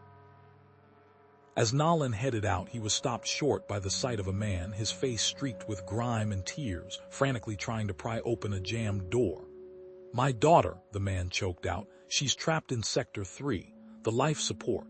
It's gone, please, you have to help me. Nolan hesitated, his mind racing. Every second counted, but the man's desperation, the raw terror in his eyes. He couldn't just walk away. All right, he said, show me. He helped the man force the door, and together they ran into the failing sector, finding the child unconscious but alive. He helped the man carry his daughter out of the sector, back toward the relative safety of the control room. Back in the control room, Stella was hunched over a piece of salvaged mining equipment, her brow furrowed in concentration. Sparks flew as she worked, the air thick with the smell of ozone and burning metal. Containment field at 60%, the AI announced, its voice flat. Gravitational anomalies are increasing. Structural integrity is compromised. Stella ignored the warning, her focus absolute. Almost there. She muttered, soldering a wire with painstaking precision. This alloy is too brittle. The frequency is drifting. Finally, with a triumphant grin, she held up the modified component.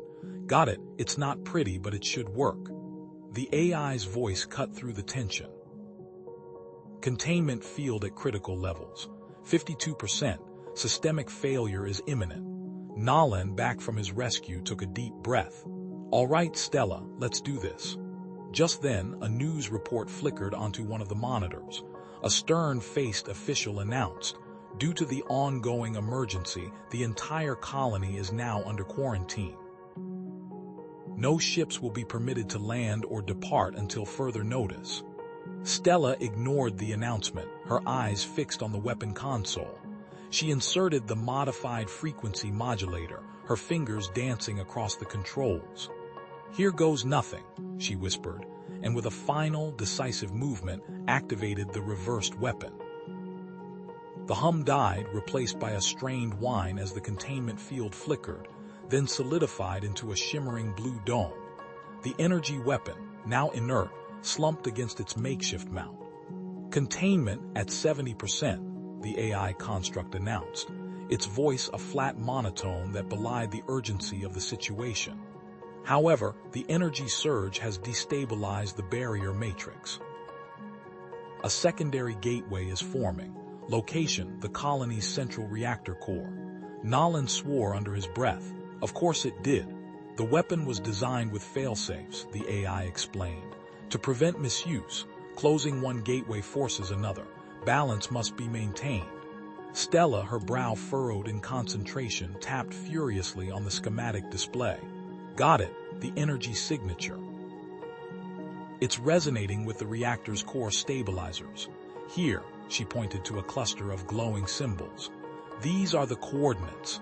Reactor core it is, Nolan said grimly, grabbing Stella's hand. Hold tight. They burst from the control room into a corridor choked with smoke and the acrid stench of burning plastic. The emergency lights cast long, distorted shadows, revealing a scene of chaos. Panicked colonists stumbled through the gloom, their faces pale and streaked with grime. Many clutched their throats, coughing violently. Radiation. One of the colonists screamed, his voice hoarse. The life support. It's failing. A woman, her eyes red and swollen, grabbed Nolan's arm. Please help us. The medical systems. They're not responding, they're overwhelmed. The reactor core is too close to this sector, a man wheezed, collapsing against the wall. We can't breathe. Stella tugged on Nolan's sleeve, her eyes wide with concern. Dad, look, that symbol. On the emergency filter controls. It's like the one for energy regulation, the one we saw in the ancient text. Maybe if we recalibrate them. Nolan hesitated, his gaze flicking between the colonists and the reactor core schematic on his wrist display. Time was running out, but he couldn't just leave them to die. Stella, show me. Following Stella's instructions, Nolan manipulated the damaged control panel, rerouting power and adjusting the filter matrix. The air hissed and a faint blue glow emanated from the vents. It's working. A colonist gasped, taking a deep, shuddering breath. I can breathe again. It'll only buy you limited time, Nolan said grimly. Get to the lower levels. There are emergency shelters there. He and Stella pressed on, reaching the reactor core just as the klaxons reached a fever pitch. The air thrummed with barely held back energy. The reactor, a massive sphere of shimmering metal, pulsed with an ominous red light. Energy readings are off the charts, the AI construct warned. The gateway is almost fully formed. Any attempt to close it with the reversed weapon could trigger a catastrophic chain reaction. The colony, it will not survive. Sweat beaded on Nolan's forehead. He could feel the heat radiating from the core, smell the ozone tang of imminent disaster. He glanced at the access panel, a reinforced barrier sealed tight with a complex locking mechanism. We need to bypass the security protocols, Nolan said, his voice strained. Impossible, the AI stated. The bypass code is only accessible through the colony's central mainframe. The system is compromised. Nolan cursed. He smacked his fist against the access panel. Stella pointed to the data logs. Dad, look, they're damaged, but the symbols are still there. Nolan knelt, his fingers flying across his wrist display as he attempted to decipher the garbled data. Fragments of code swam before his eyes, a jumbled mess of alien syntax. But beneath the chaos, he saw patterns, familiar structures, the language of machines. The Andromedans used similar reactor technology, the AI construct added, almost as an afterthought, to generate the energy needed to create their dimensional barriers. Almost there. Nolan muttered, his brow furrowed in concentration. Just need to override the primary sequencer. While Nolan worked to unlock the access panel, Stella rerouted power from auxiliary systems to the reactor's cooling grid. Sparks flew as she bypassed damaged circuits, her small hands moving with surprising speed and precision. Okay, Nolan said, finally straightening up. Got it. Access codes bypassed. Stella prepped the weapon. Stella nodded, her face pale but determined. She carefully adjusted the settings on the modified energy weapon, her fingers dancing across the control panel. Coordinates locked, she announced, her voice barely a whisper. Powering up. As Stella inputted the coordinates for the initial gateway and the weapon began to charge, The reactor core's containment field flickered violently, the blue shimmer dissolving into a chaotic swirl of red and orange. The klaxons wailed, their screams echoing the fear in Nolan's heart. The containment field flickered, died. Alarms blared, a klaxon slicing through the air. Red light strobed, painting the control room in a frantic, uneven glow. The air tasted of ozone, sharp and metallic. Radiation levels spiking. Nolan yelled, his voice tight. His suit's internal diagnostics screamed warnings directly into his ears. "We're out of time." The AI construct's voice, usually calm, now held a note of urgency. Automated failsafe sequence initiated. Reactor core shutdown imminent. Stella's eyes darted across the holographic displays, her fingers flying across the console. The failsafe. It's the point of no return symbol from the ancient language. Nolan swore. "It'll override everything, including the weapon. We can't stop it." He glanced at the weapon, now useless, then back at the spiraling numbers on the reactor display. "If the failsafe completes, the gateway is permanently sealed," the AI confirmed, its voice devoid of emotion, yet heavy with consequence. "The dimensional barrier will be irretrievable." Stella's breath hitched. There has to be a way. She stared at the cascading lines of code, her brow furrowed in concentration. A manual override, hidden within the failsafe itself. A sequence of energy pulses. The Andromedans, the AI stated, foresaw the possibility of premature closure. A contingency exists, but its implementation carries significant risk. The energy pulses must be precise. Nolan ripped his gaze from the reactor display. Where do we input this sequence?" Stella traced a line on a schematic with her finger. "The manual input terminal." "It's inside the reactor core." "Inside?" Nolan's voice cracked. "That's a death sentence. The lockdown procedures will be active." Stella grabbed the energy weapon. "I can create a temporary disruption in the lockdown sequence. Enough time for you to get inside." "Stella, no," Nolan protested, but she was already calibrating the weapon. "I'll guide you," she said, her voice resolute. "Just get to the terminal." With a surge of controlled energy, Stella fired the weapon at a junction box controlling the reactor door. The lockdown sequence stuttered, alarms momentarily silenced. "Go, Dad, now." Nolan didn't hesitate. He charged towards the reactor door, the heavy metal groaning open just enough for him to squeeze through. He was met with a wave of heat and the sickening green glow of raw radiation. His suit protested with increasing urgency. Inside, the reactor core was a chaotic symphony of sparking wires and groaning metal. Steam hissed from ruptured pipes. The air shimmered with heat. Nolan pushed forward, his vision blurring, his breath coming in ragged gasps. "Terminal."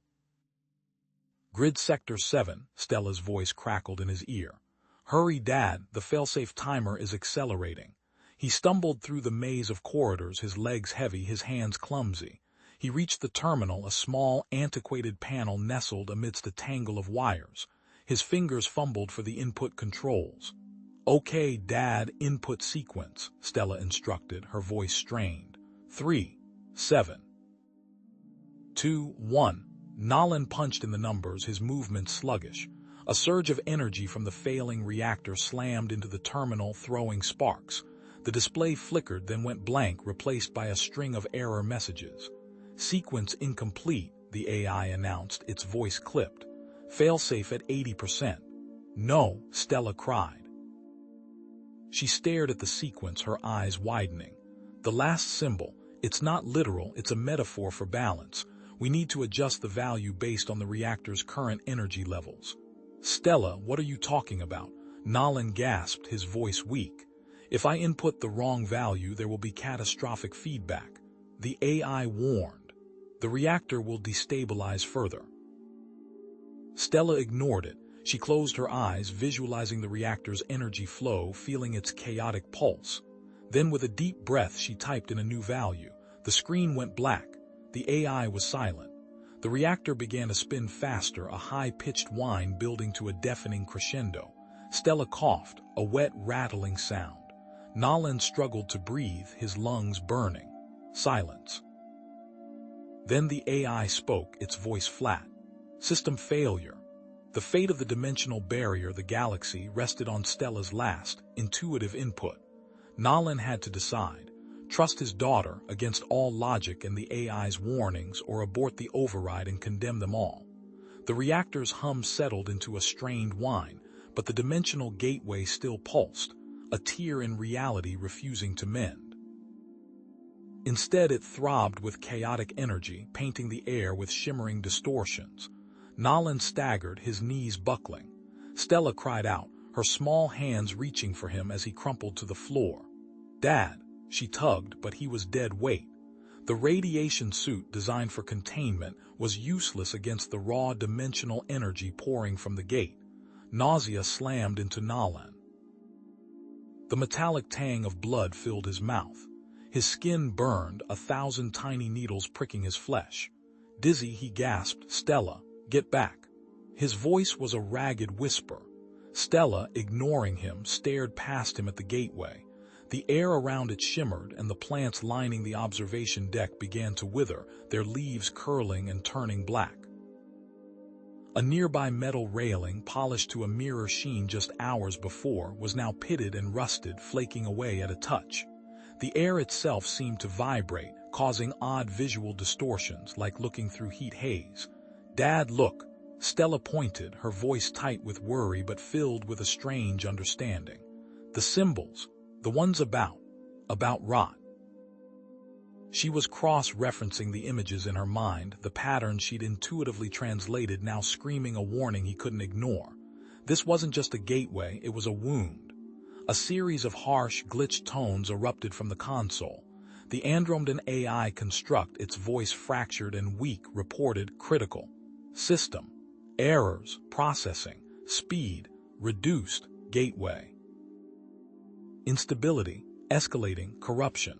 The voice trailed off, replaced by static. The observation deck doors hissed open and a squad of Co-Doctor RTM security personnel marched in, weapons raised. Director Zyler strode to the front, his face a mask of concern. "Dr. Thomas, Stella, are you all right? We detected a surge. We're here to ensure your safety and secure the gateway." But his eyes darted around the room, lingering on the pulsing PODRL, calculating.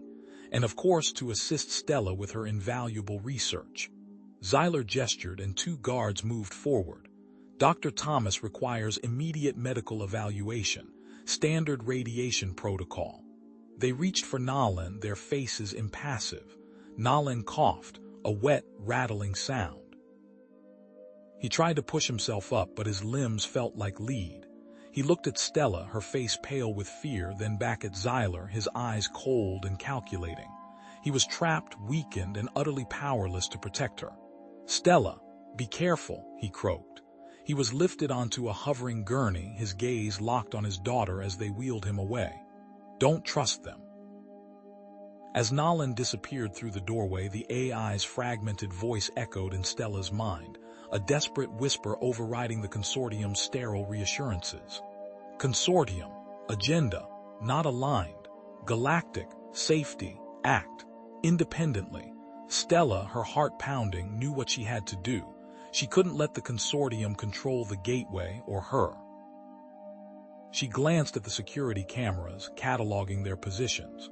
The AI, even in its diminished state, provided cryptic instructions, a series of timed button presses and access codes that seemed nonsensical, yet somehow bypassed the security protocols. As Stella slipped through a maintenance hatch, a jolt of energy surged through her, triggered by the AI. A symbol flashed in her mind, an Andromedan glyph she hadn't consciously translated before. It depicted a star, but within its core, a dark, twisting shape, a seed of corruption, was being planted. The image vanished as quickly as it appeared, leaving her breathless and disoriented. Nolan, shivering despite the heated medical bay, stared at the astronomical charts projected above his bed. Despite the nausea and the burning pain, his mind raced. The symbol, the AI had shown it to Stella. He needed to know where it came from. Computer, cross-reference Andromedan glyph, seed of corruption with known star systems. The computer word then displayed a single match, a system designated Cygnus X1. A system far beyond the reach of current warp technology because of the corrupted gate.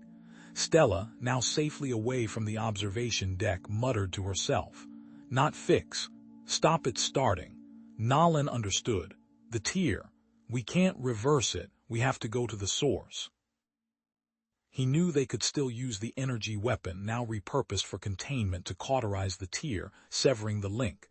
But he also knew the risks, the potential for even greater dimensional instability. Stella burst into the med bay, her eyes wide with willpower. "Dad, we have to close it." From the other side. Nolan stared at her, his heart swelling with pride and terror. "It's too dangerous, Stella," the AI said. "The AI is broken, Dad. It can't see the whole picture anymore." She grabbed his hand, her grip surprisingly strong. "We have to trust ourselves." Nolan hesitated, then nodded. "One final burst. Everything we've got." As they turned to leave, the AI construct flickered back to life, its voice barely audible.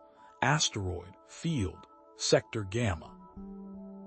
Hidden research facility, ancient technology." Then silence. Asteroids, like frozen shrapnel from a forgotten war, tumbled past the viewport, each a potential coffin. Stella gripped the pilot's controls, her small hands barely reaching, as Nolan coughed, a rattling, wet sound that echoed in the cramped cockpit. "Left, Stella, hard left." He gasped, his face slick with sweat. "They're gaining on us." The sensor panel blinked red, a chorus of proximity alerts screaming for attention. Multiple contacts closing fast. The ship's computer droned, its voice betraying no emotion. "Consortium vessels, designation, interceptor class." Nolan clutched his head, a sharp cry escaping his lips. "Damn it, the radiation. It's frying my neural pathways." His vision blurred, the asteroid field dissolving into streaks of gray and brown. He slumped back in his seat, his hands falling limp. "Dad," Stella's voice, though small, cut through the chaos. "Dad, I can do this, the AI. It's showing me." Her fingers danced across the controls, mimicking the AI's fragmented navigation data. The ship responded, weaving through the asteroid field with an improbable grace, a dance of near misses and impossible angles. Then the sensors went haywire. Static filled the screens and the proximity alerts died, replaced by an eerie silence. "What's happening?" Stella asked, her voice trembling. "Cloaked energy field," the AI's voice crackled through the comms. "Advanced Andromedan technology. Conventional sensors are useless." Stella frowned, her brow furrowed in concentration. "Wait, the symbols, the ones about the shields, they talked about sound." She remembered a detail from her earlier translations, a seemingly insignificant passage about harmonic resonance, a frequency, a specific frequency that interacts with their cloaking. Working quickly, Stella reconfigured the ship's comms array, her fingers flying across the console. "AI, can you help me modulate this to the Andromedan harmonic frequency?" "Affirmative," the AI responded. A low hum filled the cockpit as the comms array emitted a focused beam of sonic energy. The static on the sensors cleared, replaced by a shimmering outline in the void ahead. A massive structure, hidden until now, materialized before them, the research facility. A hidden entrance, barely visible, pulsed with a faint blue light. "There," Stella said, pointing. "The hidden entrance, the harmonic frequency." It worked. With a steady hand, she guided the ship towards the facility, docking with a barely perceptible magnetic lock. The airlock hissed open, revealing a sterile, metallic corridor. They entered, the air thick with the scent of ozone and disuse. The facility was surprisingly well preserved, but eerily deserted. No signs of life, no bodies, just a chilling silence. As they moved deeper, the facility's internal systems flickered to life. Holographic projections shimmered into existence, depicting Andromedan scientists in white lab coats, bustling around complex equipment. They were studying a strange energy source, a swirling vortex of purple and black light contained within a massive containment field. Stella stopped before a complex device. its surface covered in intricate symbols. "The AI says this can restore its full functionality," she said, "but it requires a complex energy transfer." Nolan, leaning heavily against the wall, recognized the energy signature. "Stella, wait. That's the same energy signature as the corrupted gateway, the one that nearly killed me. Activating this device could have unforeseen consequences," the AI warned, potentially amplifying the corruption. Stella hesitated, her eyes filled with doubt. "But if we can restore you, you can help us stop it, right?" Nolan looked at his daughter, his face etched with pain and persistence. "It's your call, Stella. I trust you."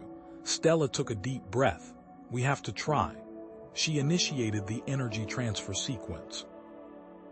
As the energy flowed, alarms blared throughout the facility. Red lights flashed, and automated defense systems whirred to life, targeting the corrupted energy signature. Suddenly, a voice boomed over the comms. "This is Xyler of the Pan-Galactic Consortium. You are in violation of restricted space. Surrender immediately." Metal groaned as Consortium security forces breached the facility, their weapons trained and ready. Xyler, his face grim, strode into the room. "Secure the facility, apprehend the girl, Thomas. You're a lost cause, focus on the girl, she's the key." The energy transfer completed. The AI's voice resonated with newfound power. Diagnostics complete, full functionality restored. But then a tremor shook the facility. A localized dimensional rift shimmered into existence, twisting space and time within the room. "The seed of corruption," the AI announced, its voice grave. "It is not merely planted in a star.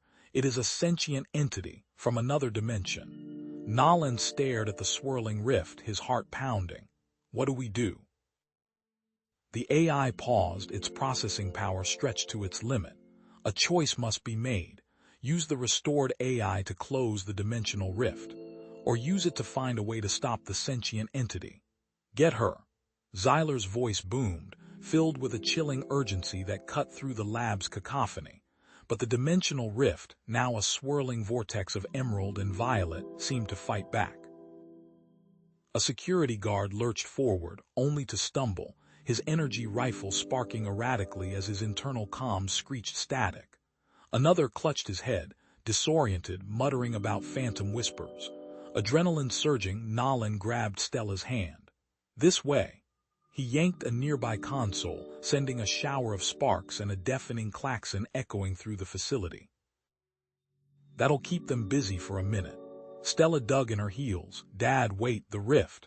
"We have to close it, Stella," the AI interjected, its voice a calm counterpoint to the chaos. "Probability of containing the entity, 0.3%. Probability of successful escape if rift remains open, 12.7%. Stella shook her head, silver eyes flashing. "But what if we can stop it before it gets out? What if we can understand it?" "Probability of successful understanding and neutralization, 0.1%. Risk of galactic scale contamination, 99.99%. Nolan watched Xyler, noticing a subtle twitch in his jaw, an unnatural rigidity in his posture. His gaze was locked on the rift, a disturbing fascination in his eyes. "He's not right, Stella. Something's off." Stella bit her lip, torn. "Okay," she said finally. "Okay, we stabilize it. Buy us some time." Against the AI's cold logic, she trusted her gut. Her fingers danced across the energy device's interface, an intuitive understanding guiding her movements. The humming intensified, then shifted to a lower, resonant frequency. The swirling vortex of the rift seemed to slow, its colors deepening, solidifying. It didn't close, but its chaotic expansion eased. Xyler roared, lunging towards Stella. "You can't stop it. It's inevitable." He reached for the control panel, his hand trembling, corrupted intent blazing in his eyes. Nolan tackled him, sending them both crashing to the floor. "Get away from her." He pinned Xyler down, but the consortium leader's strength was unnatural, fueled by something beyond human will. "Don't you see?" Nolan yelled, struggling to maintain his grip. "He's being controlled." The erratic commands, the fixation on the rift. It clicked into place. He remembered fragmented passages from the Andromedan texts, whispers of interdimensional corruption. The lab groaned, metal screeching against metal. A section of the wall buckled and collapsed inward, revealing a dark, dust-choked passage. Andromedan glyphs lined the walls of the newly formed chamber. "Stella, now!" Nolan yelled, shoving Xyler away. "Go, go!" Stella didn't hesitate. She grabbed Nolan's hand and they plunged into the darkness. Xyler scrambled to his feet, a guttural growl escaping his lips, but the AI's voice echoed in their minds. "Follow me. I can guide you." The AI led them through the hidden chamber, its holographic projections flickering in the dim light. This was a restricted research area. The Andromedans were attempting to weaponize the sentient entity. "Weaponize it," Nolan whispered, horrified. They believed they could harness its energy for unspecified purposes. The AI paused. Evidence suggests the consortium was aware of this research. The passage opened into a secondary lab filled with rows of stasis pods. Inside, grotesque figures floated in viscous fluid, twisted parodies of life, their forms warped and mutated, a chilling testament to the entity's corrupting influence. Stella pointed to a console, its screen displaying fragmented Andromedan text. I can read some of it. It talks about manipulating thoughts, emotions, planting suggestions." Nolan's blood ran cold. That's how it's controlling Xyler. He scanned the containment protocols, his fingers flying across the interface. There's a disruption frequency, a way to break its hold. But it requires cryolite, a rare element, only found in concentrated deposits within the asteroid field. As they turned to leave, they found their path blocked. Xyler stood at the passage entrance, his face contorted in a grotesque parody of a smile. "Nowhere to run," he rasped, his voice a distorted echo of its former self. "I've sealed off all escape routes. And I've sent a message to the fleet." His image flickered, replaced by static and then a distorted message, a garbled warning about rogue elements and a dimensional threat. "They're coming for us," Nolan said, despair creeping into his voice. "Not necessarily," the AI said, its tone measured. "My analysis suggests the distorted nature of the broadcast may have alerted elements within the fleet to Xyler's compromised state. There is a chance they will recognize the corruption." Stella looked at Nolan, her expression determined. "So, do we trust them or find another way out?" "Trust them," Stella repeated, her brow furrowed as she stared at the flickering holographic display. The distorted distress signal pulsed erratically, a visual cacophony mirroring the static that crackled through the comms. "No, Dad, it's wrong." She tapped the screen, highlighting areas of warped audio waveforms and pixelated video fragments. "The localization signal is too strong, almost like a beacon, and the message keeps repeating the same phrases, slightly out of sync. It's a trap designed for here." Nolan swallowed, the knot in his stomach tightening. He glanced at the AI interface, its steady blue glow offering no comfort. "All right. Plan B." He moved to a nearby workbench littered with discarded components, his hands already reaching for wires, a power cell, and a broken antenna. "I'm going to try and boost the long-range transmitter. Won't be pretty, but it might reach someone." As Nolan began soldering, the AI's voice cut through the static. "Negative. Attempting external communication from this location will alert the entity. There is an alternative. Schematics for an abandoned escape pod bay have been located within the facility's archives. Access is through the Stasis Pod Research Area, Level 3. Stasis Pod Research." Nolan's face tightened. "That place is a graveyard. It is the only viable option for immediate egress." They descended to Level 3, the air growing noticeably colder, the metallic tang of decay more pungent. The stasis pod area loomed before them, row upon row of cylindrical pods bathed in a sickly green glow. Most were empty, but within others grotesque shapes floated in viscous fluid, their forms twisted and mutated beyond recognition. A low, guttural hum vibrated through the floor, emanating from the pods themselves. "Dad," "They're moving," Stella whispered, clutching his hand. Nolan scanned the area, his pulse quickening. He grabbed a length of metal conduit lying on the floor, fashioning it into a makeshift club. "Stay close." A sudden hiss erupted from one of the pods. The fluid drained away, revealing a creature small and wiry with elongated limbs and glowing red eyes. It screeched, launching itself from the pod, claws extended. "Stella, behind me!" Nolan roared, swinging the conduit. The creature dodged the blow, its movements unnervingly fast. It leaped onto Nolan's back, raking its claws across his shoulder. Stella didn't hesitate. Remembering the dampening field generator from the AI schematics, she ripped it from a nearby control panel. Aiming carefully, she activated the device. A wave of energy pulsed outwards, striking the creature. It spasmed, momentarily stunned, before falling to the floor, twitching. Nolan, wincing in pain, grabbed Stella's hand. "Go, go, go!" They sprinted through the maze of pods, the guttural hum growing louder, the sense of being watched intensifying. They reached the escape pod bay, only to find their hopes dashed. The pods were ancient, jury-rigged, and inoperable. Wires hung loose, consoles were cracked, and navigation systems were missing. "No nav systems," Nolan said, his voice flat with disappointment. "No long-range comms, they're useless." Stella kicked at a loose panel in frustration. Then Nolan's eyes lit up. "Wait a minute.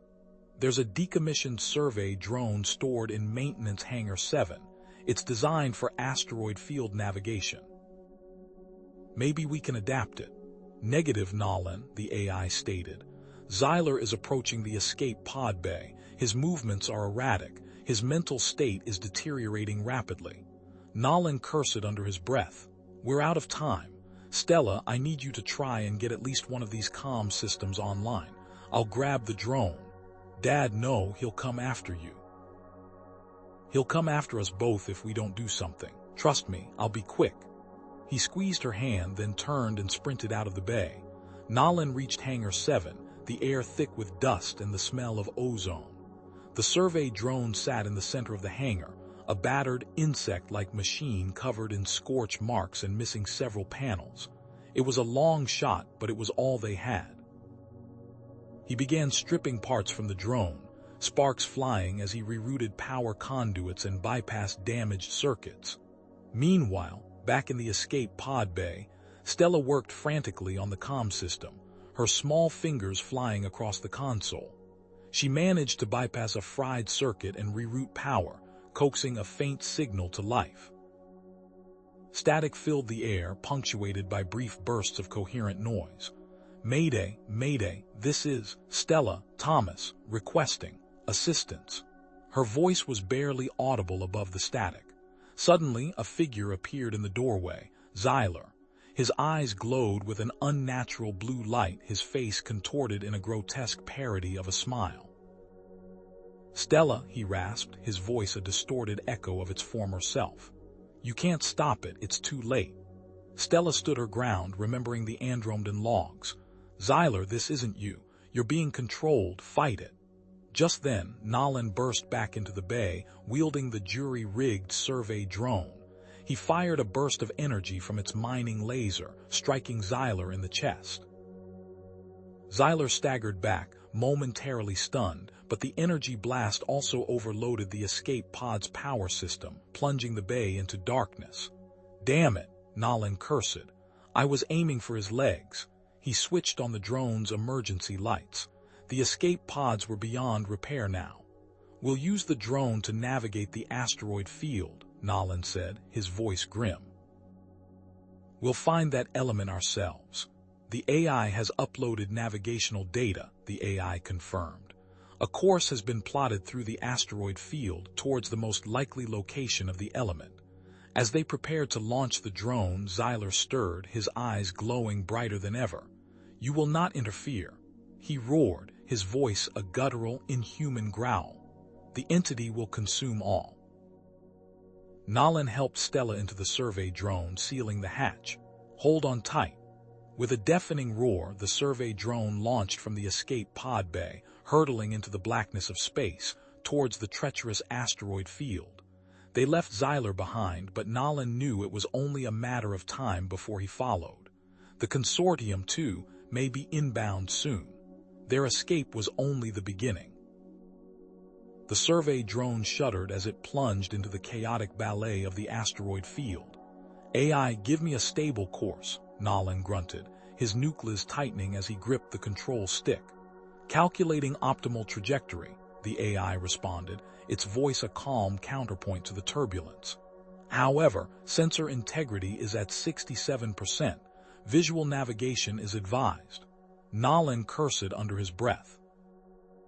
"Advised, it's mandatory." Stella, eyes out, anything moving that shouldn't be. Stella, strapped into the co-pilot seat, her brow furrowed in concentration, tapped at her console. "Confirmed, Dad, Xyler's ship, closing fast, bearing 270. Nolan sighed, a sound of weary resignation. "Figures. All right, time to dance." He yanked the control stick, sending the drone into a dizzying spin, narrowly avoiding a collision with a jagged rock. "Hold on tight, kiddo." Asteroids blurred past the viewport, a chaotic jumble of rock and ice.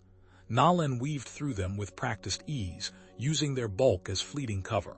A sharp clang echoed through the drone as a smaller rock clipped the starboard wing. "Hull integrity at 92%, the AI reported. "Minor damage to the starboard maneuvering thruster." "Great," Nolan muttered. "Just what I needed." He wrestled with the controls, compensating for the damaged thruster. "Stella, can you reroute power to the forward shields?" "Already on it, Dad," she replied, her fingers flying across the keyboard. "But it'll reduce power to the dampening field." Another impact, this one harder, sent a jolt through the drone. "Damn it," Nolan swore. "All right, Stella, I need you to keep an eye on the power levels. I'm going to try and patch up that thruster while we're still moving." He unbuckled himself, grabbing a repair kit from the storage locker behind him. As he worked, Stella's voice cut through the din. "Dad, I'm picking up something weird from Xyler's ship, an energy signature. It's patterned, almost like..." "Like what?" Nolan asked, his voice muffled by the repair panel he was wrestling with. "Like he's manipulating the asteroids," she said slowly, her voice filled with a dawning realization. "He's not just flying around them, he's influencing their trajectories." A sudden, violent collision confirmed her suspicions. A massive asteroid, previously drifting harmlessly, veered directly into their path. Nolan barely had time to react, slamming the controls to the side, narrowly avoiding a direct hit. The drone rocked violently, alarms blaring.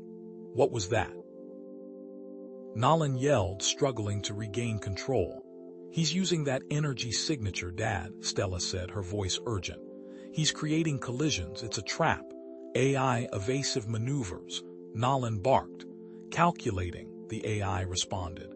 "A narrow corridor has been identified, offering the most direct route to the designated coordinates. However, the corridor is heavily defended by manipulated asteroids." Nolan glanced at Stella, his expression grim. "Our options are dwindling. Do we risk the corridor or try to find another way around?" Stella didn't hesitate. "The corridor, Dad. We can outfly him, I know we can." Nolan nodded, a flicker of a smile on his face. "All right, kiddo, let's do it." He turned to the AI. "Ake us in." As they plunged into the corridor, the asteroid field became a gauntlet of deadly projectiles. Asteroids swerved and danced around them, guided by Xyler's unseen hand. Nolan wrestled with the controls, his senses stretched to their limit. "Dad, I'm picking up something else," Stella said, her voice tight with concentration. "It's faint, but it's there." A rhythmic pulse embedded within the entity's energy signature. "It correlates to a type of gravitational wave." "Gravitational wave?" Nolan asked, his brow furrowed. "What's it doing?" "I think." Stella paused, her eyes wide with understanding. "I think it's not just manipulating the asteroids, Dad. It's amplifying the asteroid field's gravitational pull. It's making it harder for us to maneuver." Suddenly, a volley of smaller asteroids, clearly drone-controlled, hurtled towards them. "Incoming!" Stella shouted. Nolan reacted instantly, activating the survey drone's limited offensive capabilities. Lasers blazed from the drone's underbelly, vaporizing some of the incoming projectiles, but more kept coming. "Dampening field, Stella," Nolan yelled. Now, Stella activated the dampening field generator, focusing its energy into a localized gravity disruptor. The air shimmered around the drone as the gravitational waves were momentarily disrupted. A path cleared through the incoming asteroids. "It's working," Stella cried. "But the power, it's draining fast." With a final burst of speed, the survey drone cleared the corridor, emerging into a relatively open space. Ahead, a large asteroid loomed, its surface shimmering with an unnatural energy. "There it is," Nolan said, his voice filled with a mixture of relief and apprehension. "The rare element." But their moment of triumph was short-lived. A blinding light filled the viewport as Xyler's ship slammed into the survey drone, sending it spinning wildly. Alarms blared and the drone shuddered violently. "We're hit, critical damage," the AI shrieked. "Eject, eject." Nolan, acting on instinct, released the clamps holding the repair pod to the survey drone. With a jolt, the pod detached, drifting away from the crippled drone. They watched as Xyler's ship, trailing smoke and debris, careened past them, narrowly missing the asteroid. The survey drone, its hull breached and sparking, continued its uncontrolled spin. "We're clear," Nolan said, his voice tight with adrenaline. "For now." The repair pod, its emergency thrusters sputtering, slowly descended towards the surface of the asteroid. With a bone-jarring thud, it landed inside a large opening. They unbuckled themselves and peered out into the cavern. It was filled with shimmering crystals of the rare element, their facets glowing with an otherworldly light. "Wow," Stella breathed, her eyes wide with wonder. "It's beautiful." Suddenly, a deafening crash echoed through the cavern. Xyler's ship, its engines dead, had crash-landed nearby. The impact shook the entire asteroid. A moment later, Xyler emerged from the wreckage, his face pale and gaunt, his eyes burning with an unnatural intensity. The entity's influence was clearly taking its toll, but his commitment remained unwavering. "You won't get away with this," he screamed, his voice hoarse and distorted. Stella, her eyes scanning the crystalline cavern, suddenly gasped. "Dad, look, the crystals. They're emitting the same gravitational waves that the entity is using, but they're different there, disrupting it." "Incoming distress signal detected," the AI announced. "Multiple consortium vessels are entering the asteroid field. They are responding to our distress signal and the energy signature of the rare element." Nolan's face hardened. The clock was ticking. They were trapped between Xyler, the consortium, and a desperate gamble. "All right, Stella," he said, his voice low and determined. "Looks like it's time to finish this.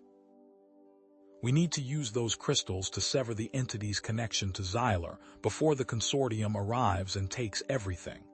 "Xyler, please fight it," Nolan pleaded, his voice cracking with desperation. He stepped closer, but the director's eyes remained vacant, filled with an alien light. "There's still good in you. I know it." Stella, her brow furrowed in concentration, worked feverishly at the base of the crystal array. Wires snaked across the floor, connecting the ancient structure to the survey drone's power source. "Almost ready, Dad," she called out, her voice tight with focus.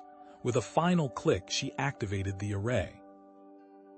A low hum filled the chamber, escalating into a resonant drone as gravitational waves pulsed outwards, visibly distorting the air around Xyler. The director staggered, clutching his head. For a fleeting moment, the alien light flickered in his eyes, replaced by a spark of the man Nolan knew. "Nolan, Stella," Xyler gasped, his voice strained. It wants to use the element as a catalyst, to awaken something ancient, cosmic." The entity surged back, slamming into Xyler's consciousness with renewed force. His eyes glazed over once more. "Silence!" Xyler roared, now fully under the entity's control. He lunged at Nolan, his movements swift and unnatural. Nolan dodged the attack, narrowly avoiding a blow that would have shattered his skull. "Xyler, no," he cried, but it was no use. The director was gone, replaced by a puppet of the entity. He knew he couldn't hurt Xyler, not directly. He recalled a linguistic quirk, a subtle dissonance in the entity's imposed language patterns, a sign of internal resistance. The catalyst. It needs balance. Nolan shouted, hoping to trigger a reaction to disrupt the entity's control. Stella, witnessing the struggle, her eyes widened in realization. The rhythmic pulse she detected earlier, the one the entity was using to control Xyler, wasn't just manipulation, it was communication, a twisted, parasitic form of language. "Dad, I think I know how to stop it," she exclaimed, her voice filled with newfound confidence. "It's like a song, but a wrong one. We need to sing the right notes."